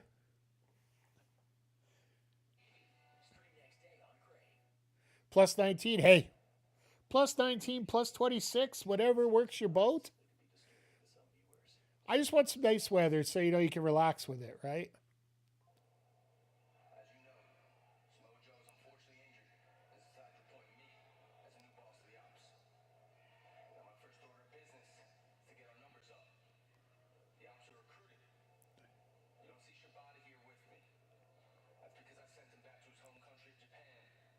Wear shorts around the park after work today. Nice.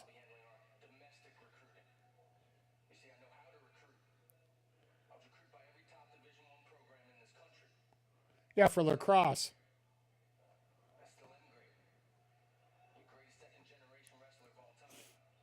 Ooh.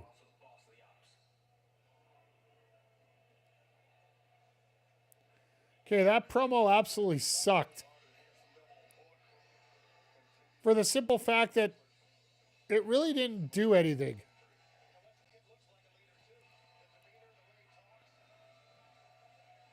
Oh my God, they got matching gear.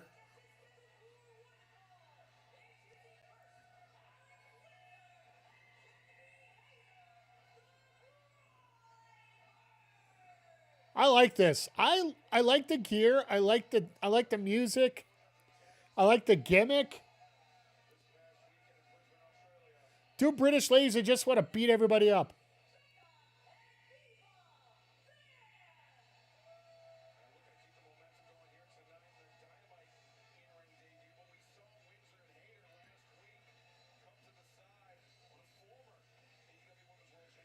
Yeah, I got a feel this ain't going to be a very long match, so.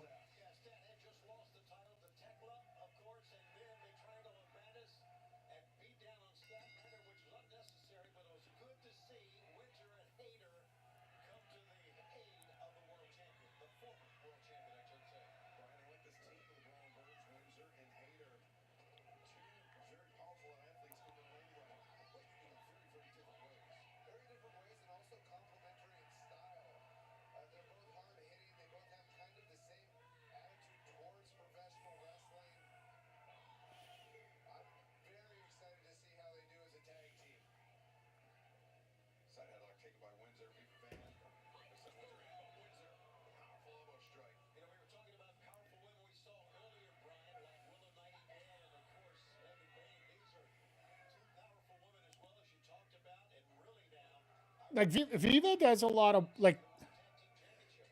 Viva does a lot of work, I believe, in the Northwest, but she also is signed to Ring of Honor. Like, once again, she's another one of those that will probably get a little bit more work if they actually got that Ring of Honor contract done. So,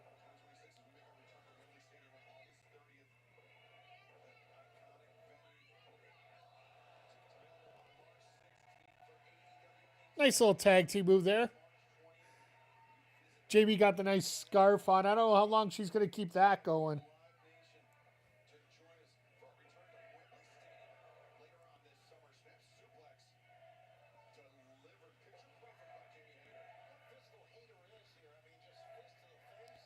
It's nice to see Hayter and Whistler get a little bit of an opportunity here. And once again, it's expanding that tag division. Makes me wonder, like are we have to be getting something a little more festive going on right now, right? Like a little bit more expansive.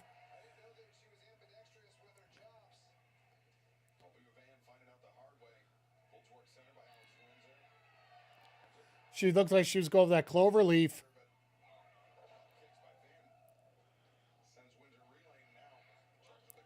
I would have tagged, but that's just me.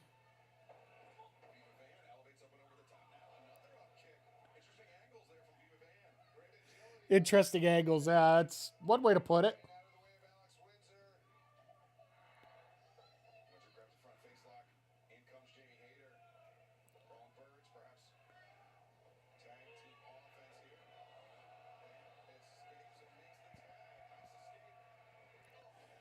So the Bird's supposed to be heel here or what?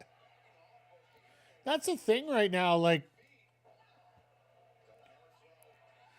they're working together, but it's almost like the enhancement talent are just getting the they're getting the face spots right now.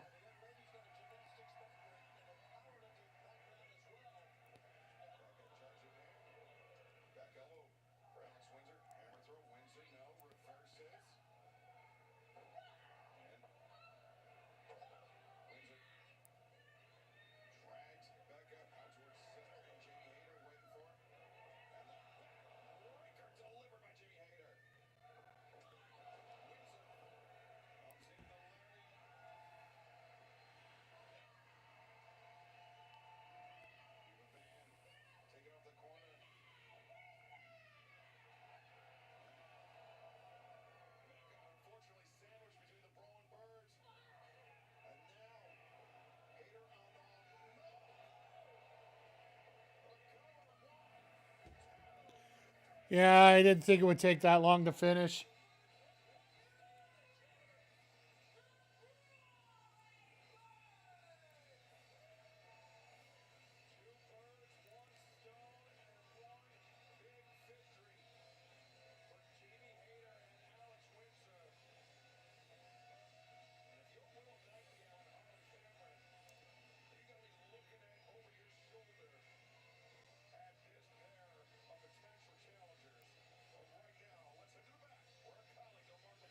All right, just a straightforward an enhancement match more than anything else, just to get the team over, right? Really?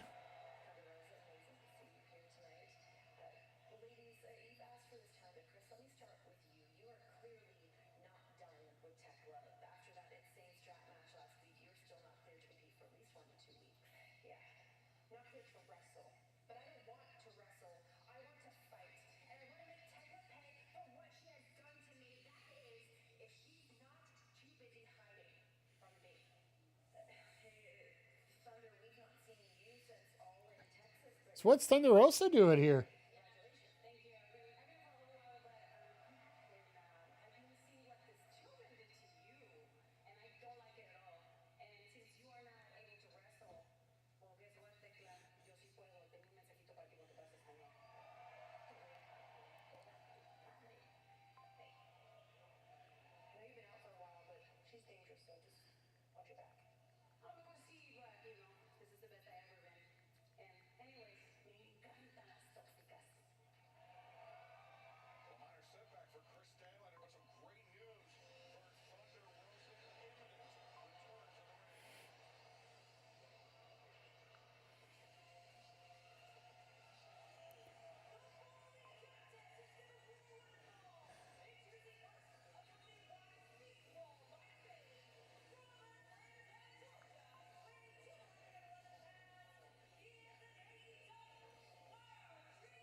So what?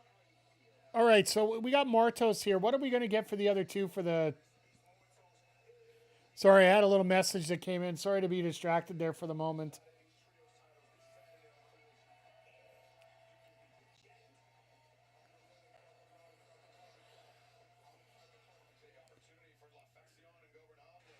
So, if Martos wins, they get a title shot.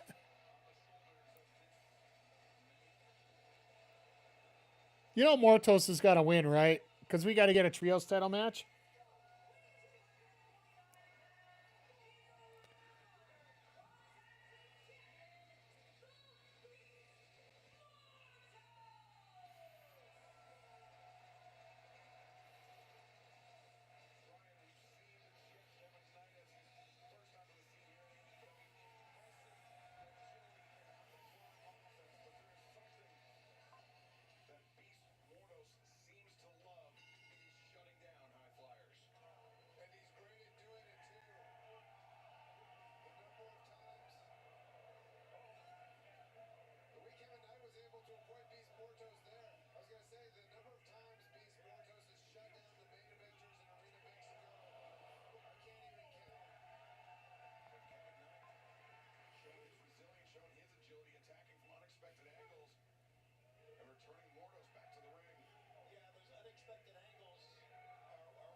Sorry, these stupid messages coming at the last moment here. I don't normally like to hang on my phone while I'm doing this, guys, but when important stuff comes in, you got to take care of it, right?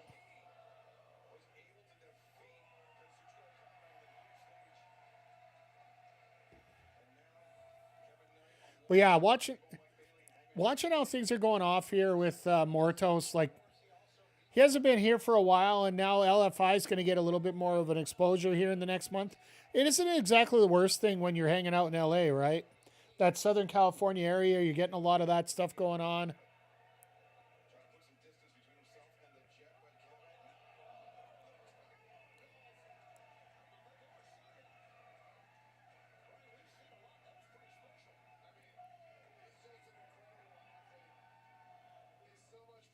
But you almost wonder if, like, Kevin Knight has got all the tools to be like that top level player. Almost makes you wonder how, like, they're going to take their time with him. Like, the thing is, AEW on the top end right now, as they're starting to branch out, as they're starting to get bigger,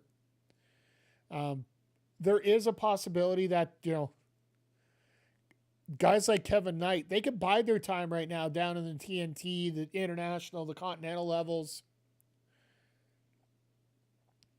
And then when it's time to pop up for the world title, when, you know, like the Omegas and, well, you got the Omegas, you got the Joes, you got, and hell, you got contracts that come up. So,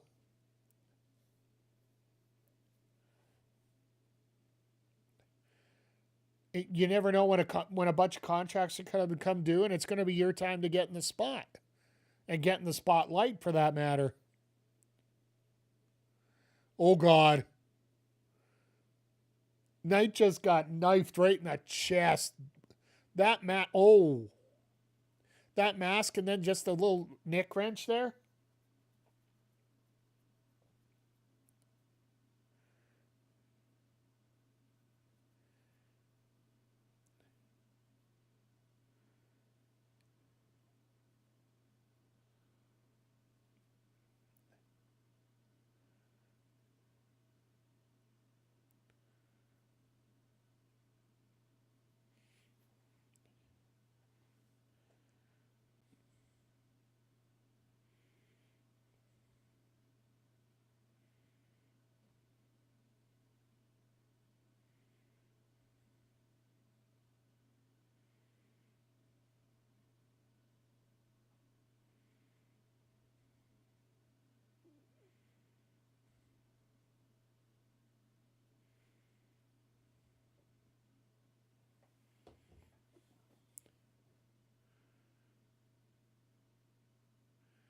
But yeah, the fact you got, like, I wonder what they're going to do with the trios, because if LFI gets a shot, that means Hangman's got to show up so they can defend the trios title together, right? I would assume that's the case, and I almost wish, like, who was it, Willow, was doing an interview this week, and she was almost asking, with all these factions coming around, she wishes that they could freebird the title a little bit. Freebird the tag titles with everything going on, right?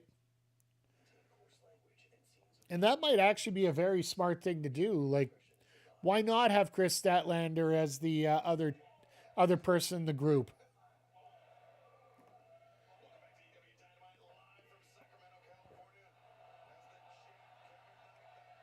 Jet trying to lift up Mortos. Mortos saying nope.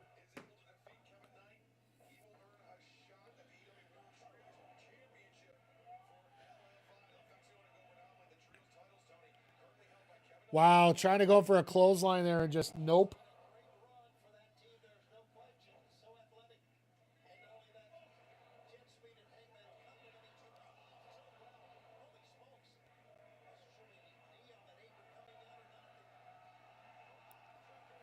Damn, Mortos. Just always amazing when he gets to do that, right?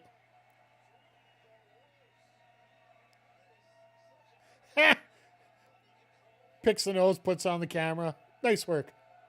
Always very professional there.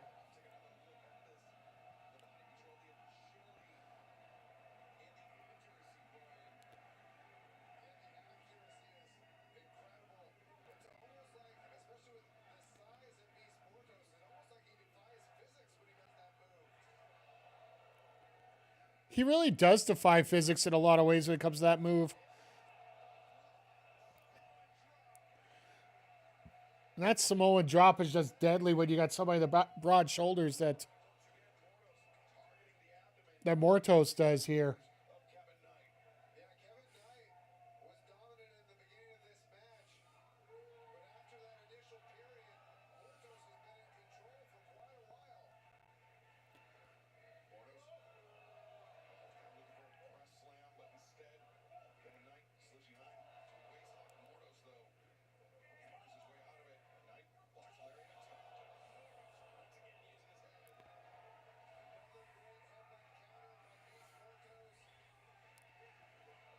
And Jet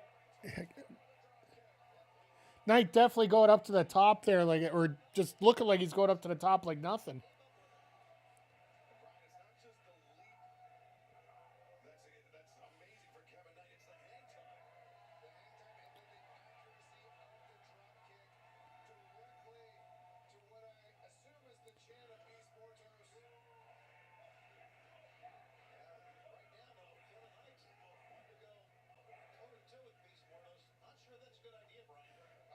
Cross the ropes up top. Nice clothesline by the Jet. No, like I said, this should be a match that Mortos wins just so we can continue this on, but God, look at this. Look at him getting that. Oh my God, he got him up.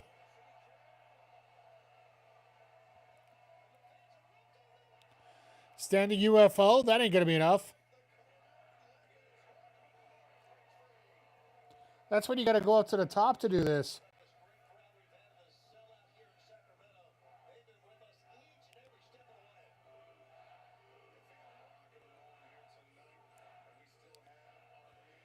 Oh, he tried to go for the DDT. It just wouldn't work there.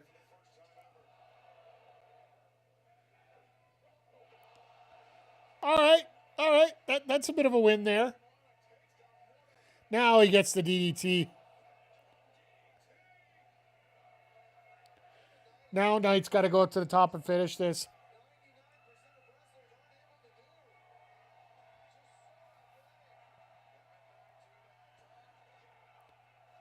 All right, well, looks like Knight's going to win this.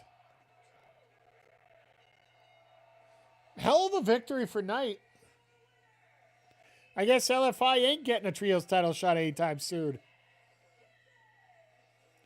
You got to wonder for Jet Speed if they're just being left in the dust right now during this heavyweight title feud. And if you're Hangman, you don't really, respectfully, you don't like to get involved. Like, you don't want to feel bad about it. You know, the fact that your partner is going for the heavyweight title, but at the same time, it makes you almost feel like chopped liver at this point.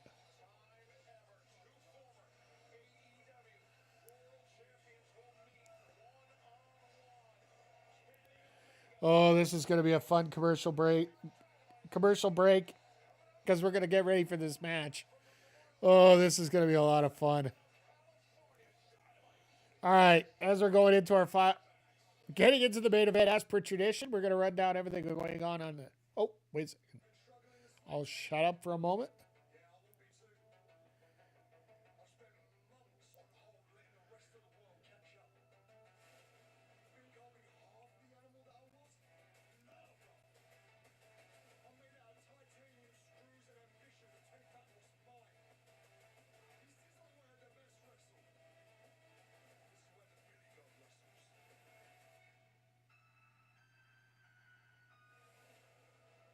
Please give me a graphic. Give me a graphic. You cheaped out. I wanted a graphic. Shows up a Revolution. All right, as we head to the commercial here.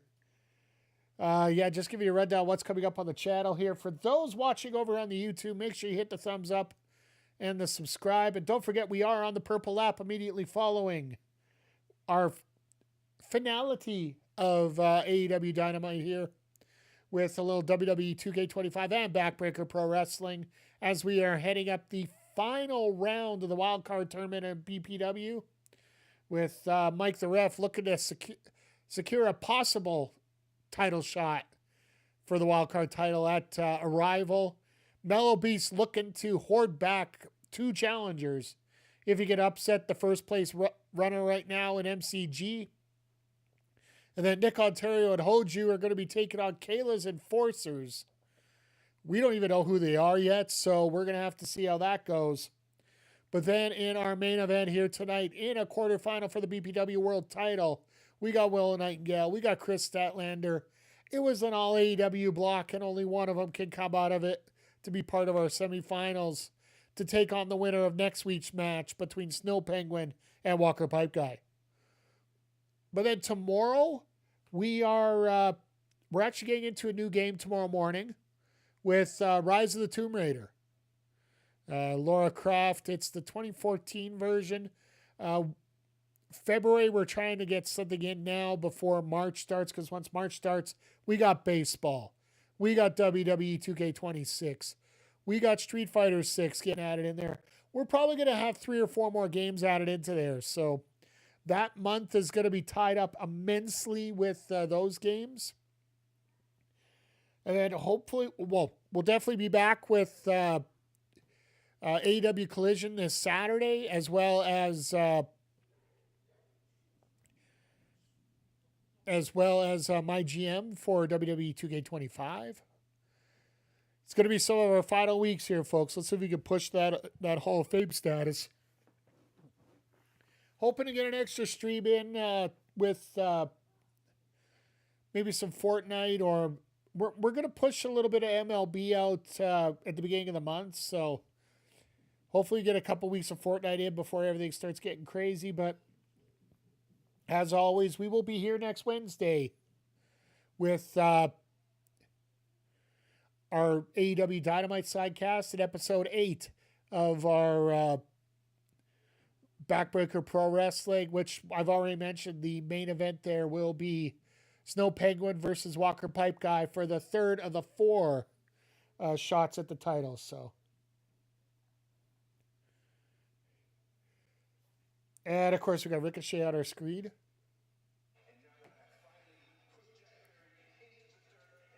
Jack's not dead.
Ooh.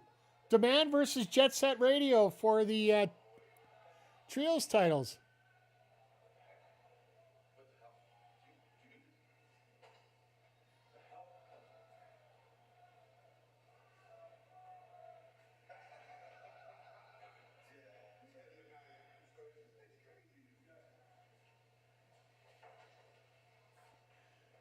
Well, they got rid of the camera, so.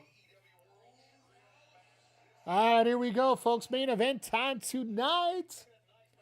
Just remember, everybody, if you're on YouTube, hit the thumbs up, hit the subscribe button if you haven't already. Tell all your friends, tell all your enemies. And don't forget to pop over on the Twitch side. If you're watching on Twitch, make sure you hit the follow button.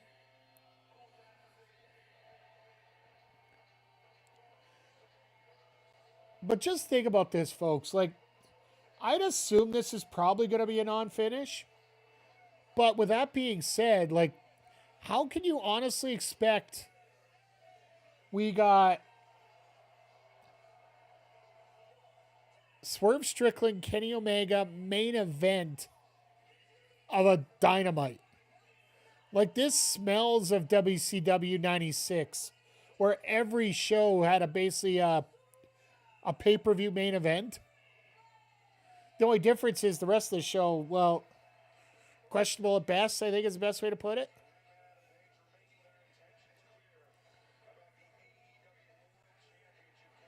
But yeah, like, the main event spots are just amazing, so.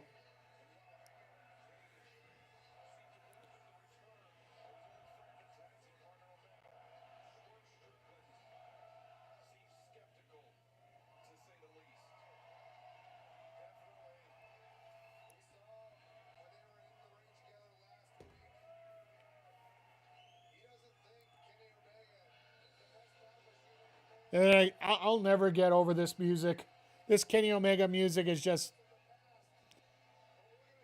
yeah. Shout out to Mills. Like,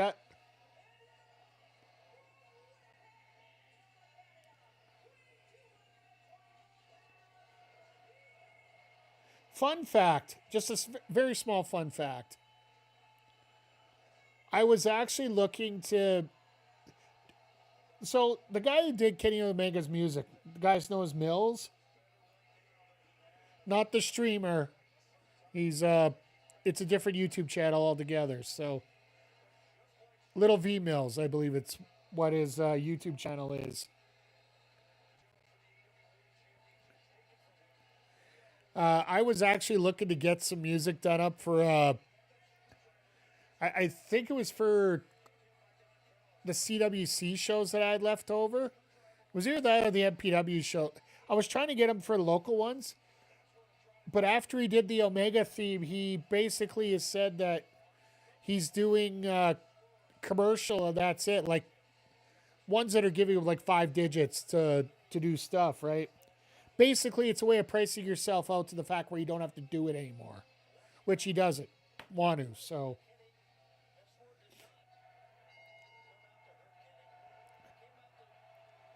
This is the match that sold the building tonight, folks. I think that's pretty dang obvious as we go through this here.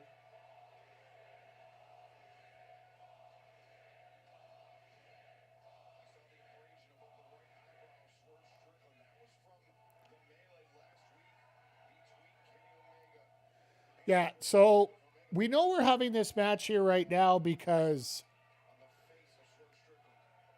you can't really have this, like, I'm assuming at this point, if we're having this match here, we're not going to have Omega on the pay-per-view, which makes a lot of sense because, like I mentioned before, Kenny Omega is scheduled to be in Japan just 3 days before the pay-per-view as part of the Capcom Cup Finals. He's there for at least day 1 and 2 since he did the mocap work on the new character Alex, which is coming out on St. Patrick's Day.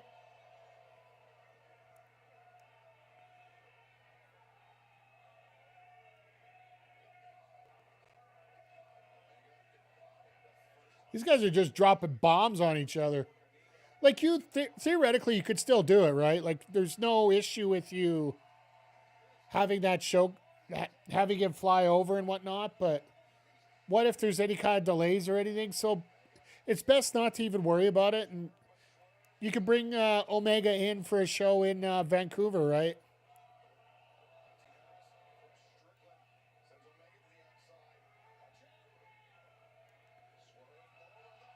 Because you got to admit, Omega's probably going to be a part of the show April 1st in Winnipeg, his old hometown.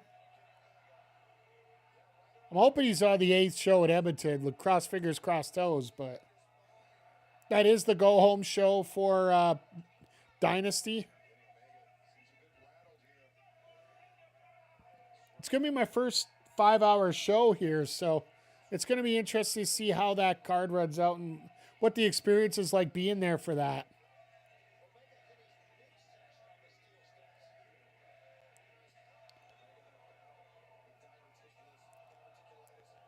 But yeah, if you're watching this on YouTube or if you're on Twitch here, next month we're actually going to be celebrating my 15 years as a content creator. March 10th is actually the day when I did my first ever podcast, solo.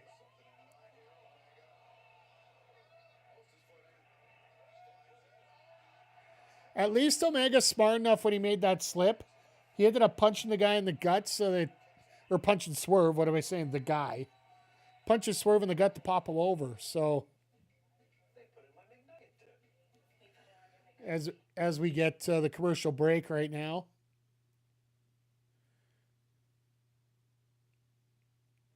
You know this is probably going to go overtime. It almost guarantees at that point, so.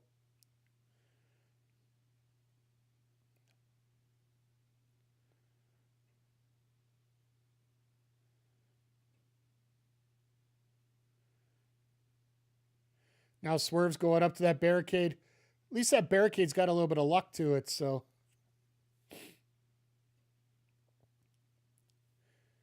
It's going to be nice to see what happens here when we... Oh. Swerve's got that hungry look on his face here.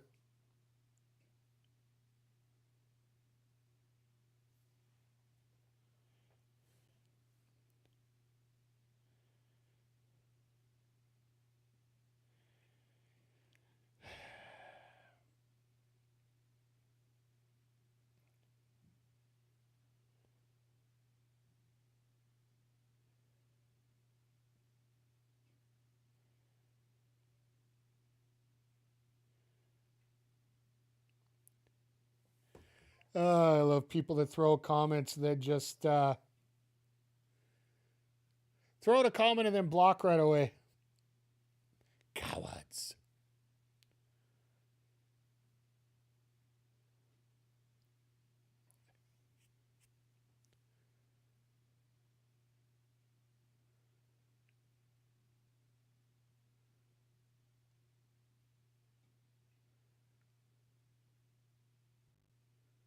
Oh. I got to see what's going on. My monitors keep plopping in and out here all the time here, so we'll have to see how. Probably my power source being a bit of a tuchus trade here. Just a heads up for you on Twitch. The ads are coming up here in about 2 minutes here again, so I'm not going to. Unless the match ends real quick here, I'm not going to override them here this time because we're going to have to. Who knows? We might run another 20 minutes without, another 20 minutes of match coming up here, so.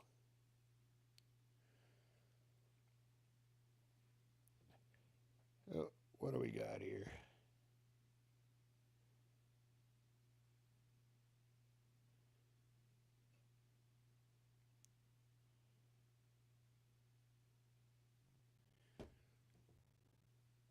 Sorry, just had an extra pop in there, so.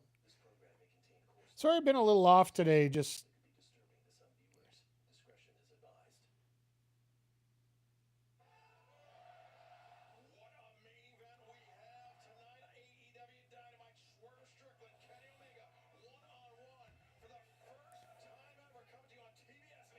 But yeah, these guys just unload bombs on each other here. Like, oh, we got our gonna stay as long as it takes deal here.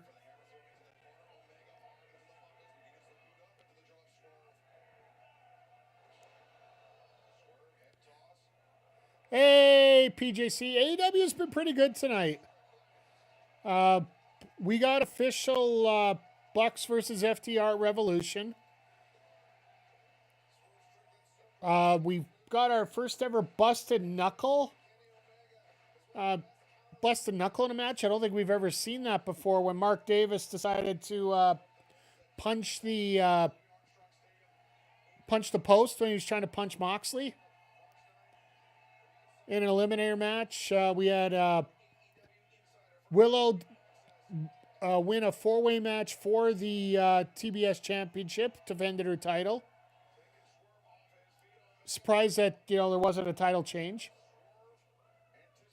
Yeah, it does sound painful. It was bleeding pretty good too, so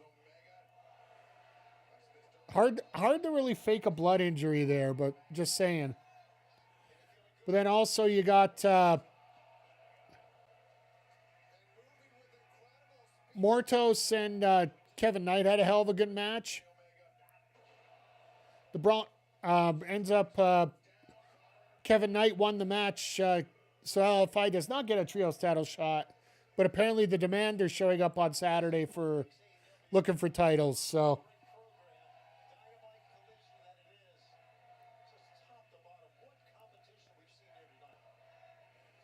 the Brawling Birds got their first win in about a 5-minute match.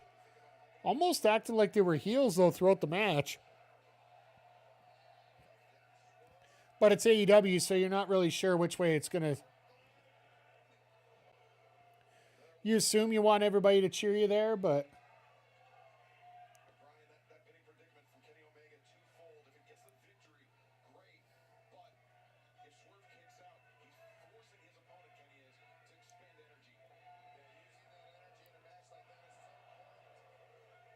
Nice kick by Swerve. But yeah, other than that, MJF... the one bad point of the show. Remember when Cody Rhodes put that stipulation of he's never going to challenge for the title again if he loses? Yeah, Hangman did that tonight. He threw it out there. Now they got to negotiate the stipulation. He wants Texas Death.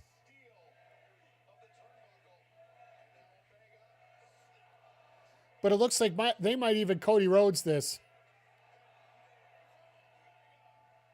All right, little V-trigger action there by Omega.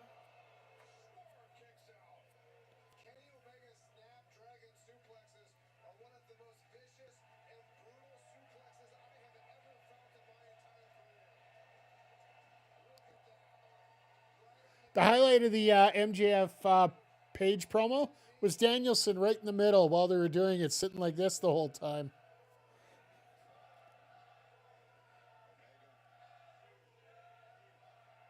We had Ishii and Orange defeat Gabe Kidd and Clark Connors when Darby came out and attacked Gabe near the end of the match.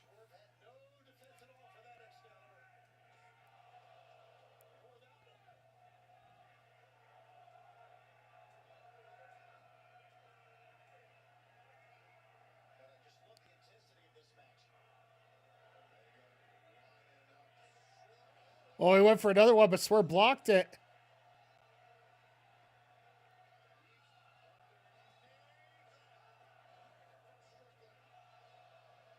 All right, interesting combo there, like that. But yeah, it's been a fun show tonight. Everybody's been hopping around here. We've been having a good time. Getting ready for Backbreaker after the break here as well.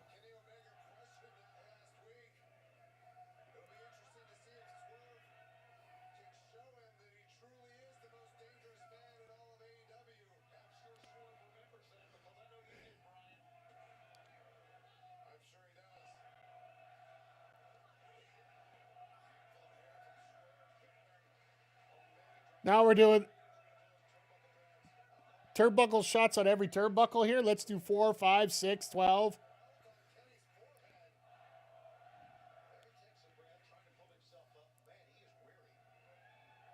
Do you blame him after all this? No way. Is he seriously going for a vertebraker here? Yeah, Omega's like, yeah, no, I ain't doing that. Sorry. Go for a Snapdragon? Shots to the back of the head. Jesus! Yeah, Jesus! Snapdragon on the apron. Not the best of moves there.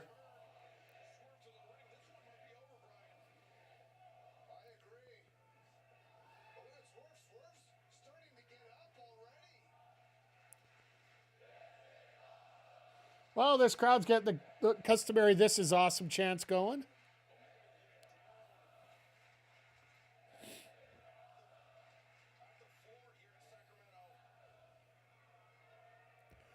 What is he doing?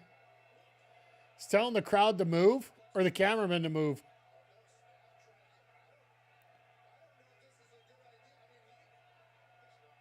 I don't think it's a good move for either one of them.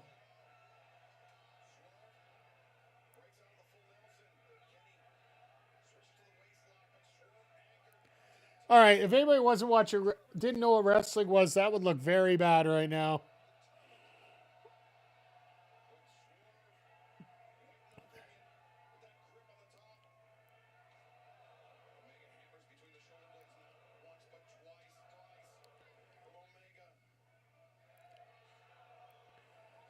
So much that these guys can do without actually moving up on that.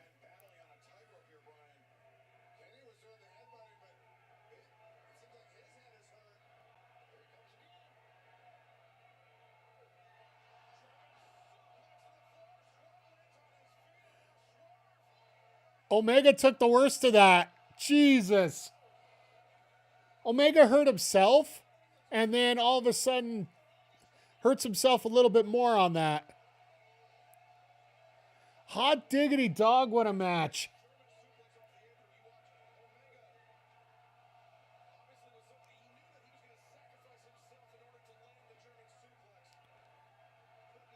But he didn't realize Swerve was going to land on his feet. I figured that would be what's happening there.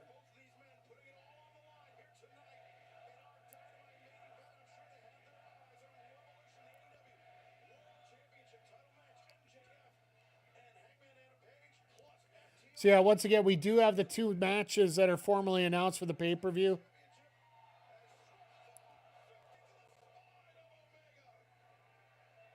Omega tried to get out of the way and it didn't work.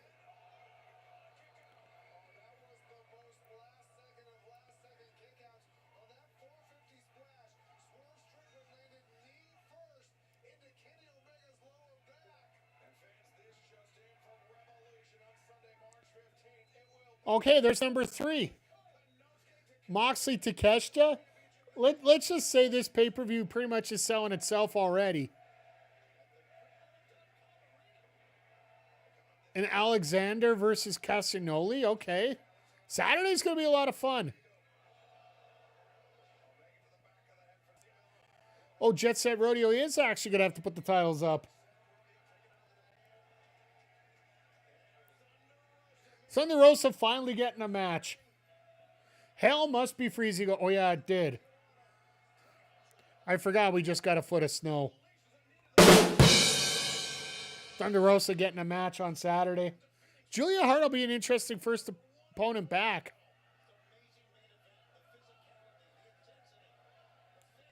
Like, she has been out with injury.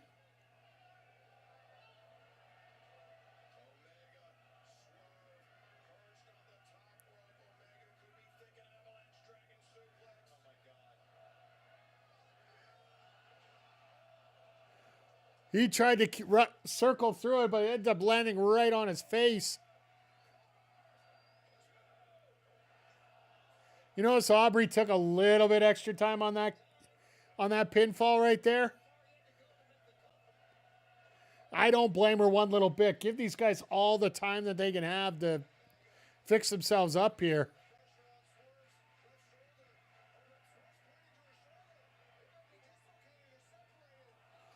Oh my God, Aubrey just got murdered. Aubrey just got murdered. Aubrey's dead. Aubrey's dead. Aubrey's dead. Aubrey's dead. Aubrey's dead.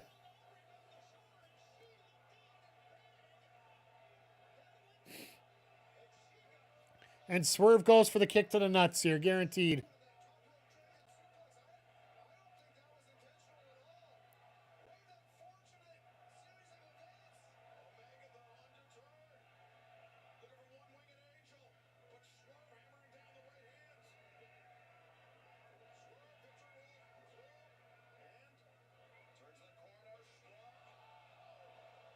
There's a house call, but there's no referee. What are you worried about?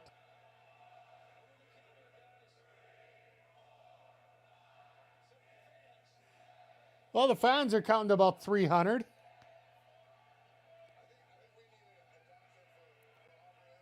I think we just need another official out here. Anybody want to bring another official? Anybody got an official?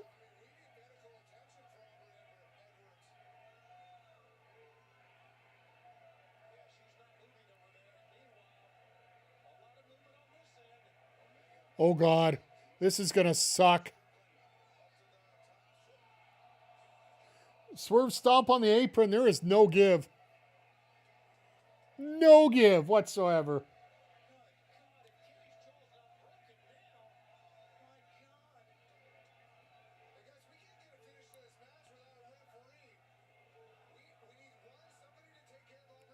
Hey, Andre, we're still in the main event here right now. Omega's getting murdered. Aubrey's down and dead. Oh, Jesus.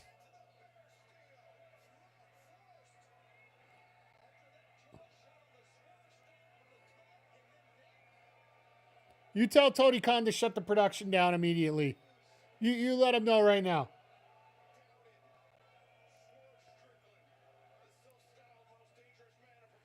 Well, Omega's jaw is done.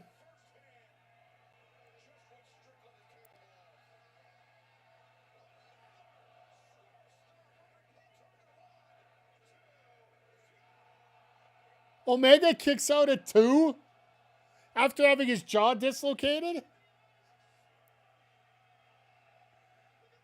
Interesting you two are looking for that so quickly.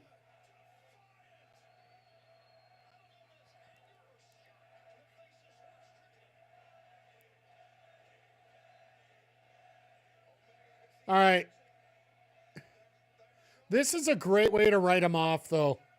You got to admit, if you're going to write off Omega for a month, this is how you do it. Never mind.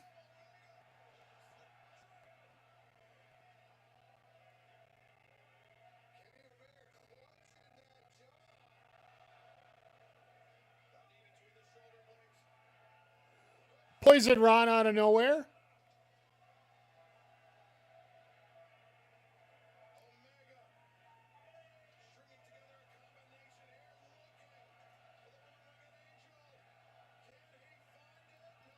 No, he worked his way out of it. Oh my God, Omega with a shot.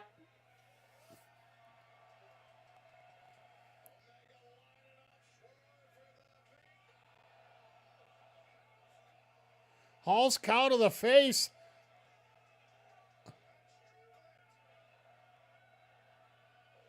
Big pressure. Wow, what a finish.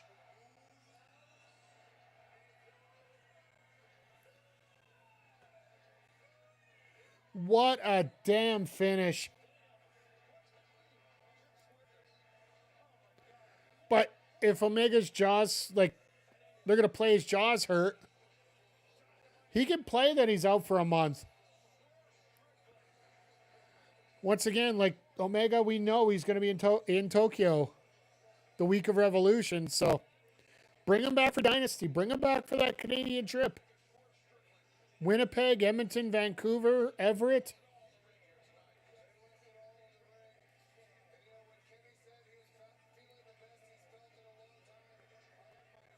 What is he?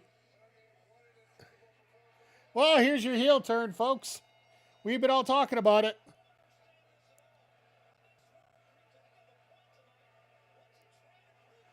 Well, Turner's dead.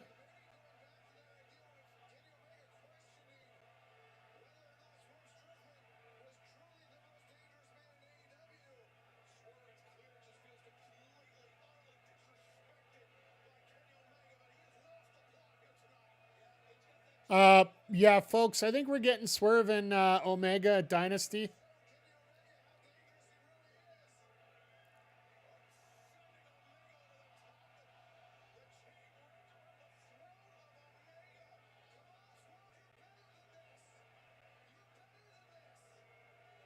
Obviously, he's not better than this. We got a heel turn coming, folks.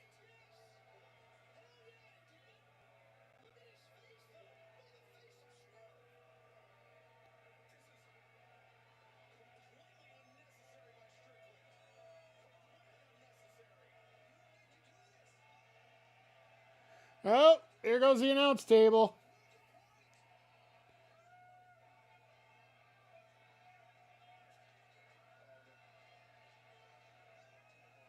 Shivani knows, yeah, I'm peacing out. I don't care.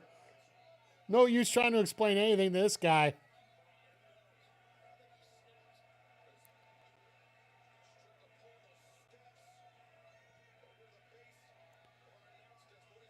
But if Omega's out, who does he face next? Sorry, I'm thinking 3 steps ahead here, but...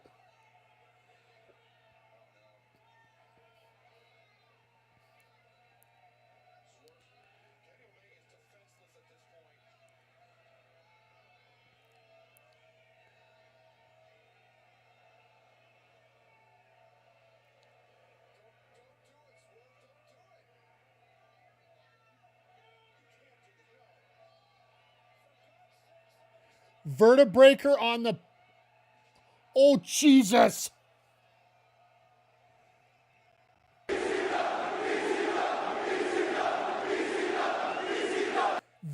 They were talking about how the Vertebreaker was not going to be used.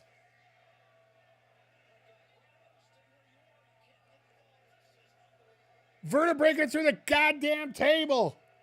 Yeah, that was nuts.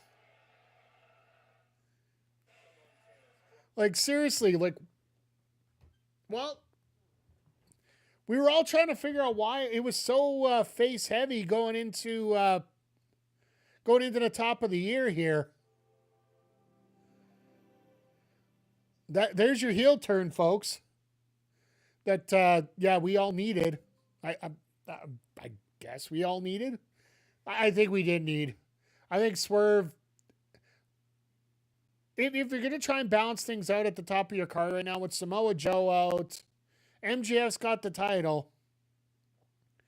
Who else do you have as really top heels in that area right now? Okada's sort of working his way towards Takeshita right now. Let's face it, Omega's out for a month now. We're just gonna call that right now. No, Willow retained the TBS title.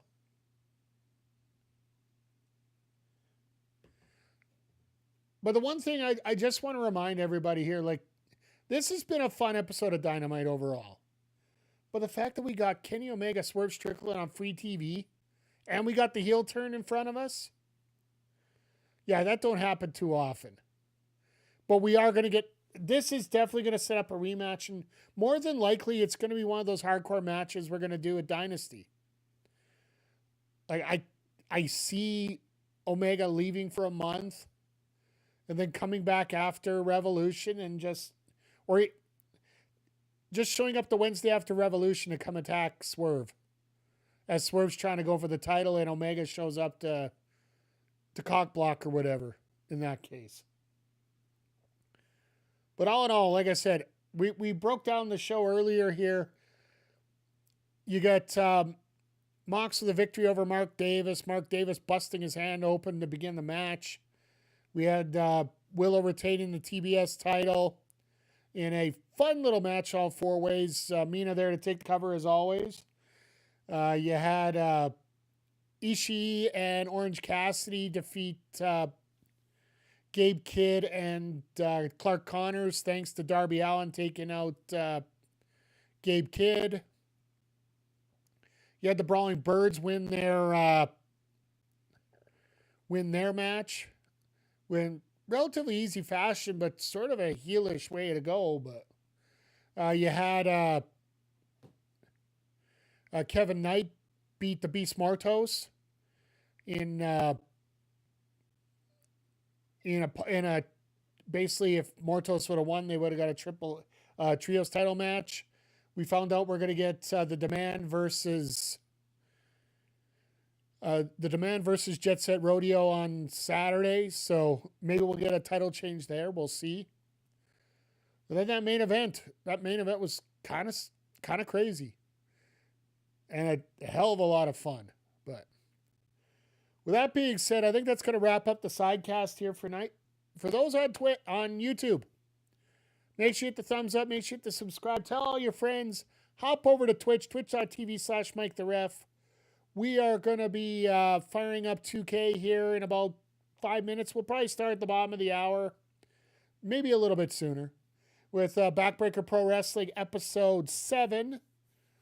I got to warm up because I'm in the first match. So, but with that being said, everybody on the YouTube side, we will be back on Saturday with AEW Collision. Thank you for being here. Always appreciate you. And remember, tell all your friends, tell all your enemies. And it's been a pleasure seeing you over here on Backbreaker Video. See you next time.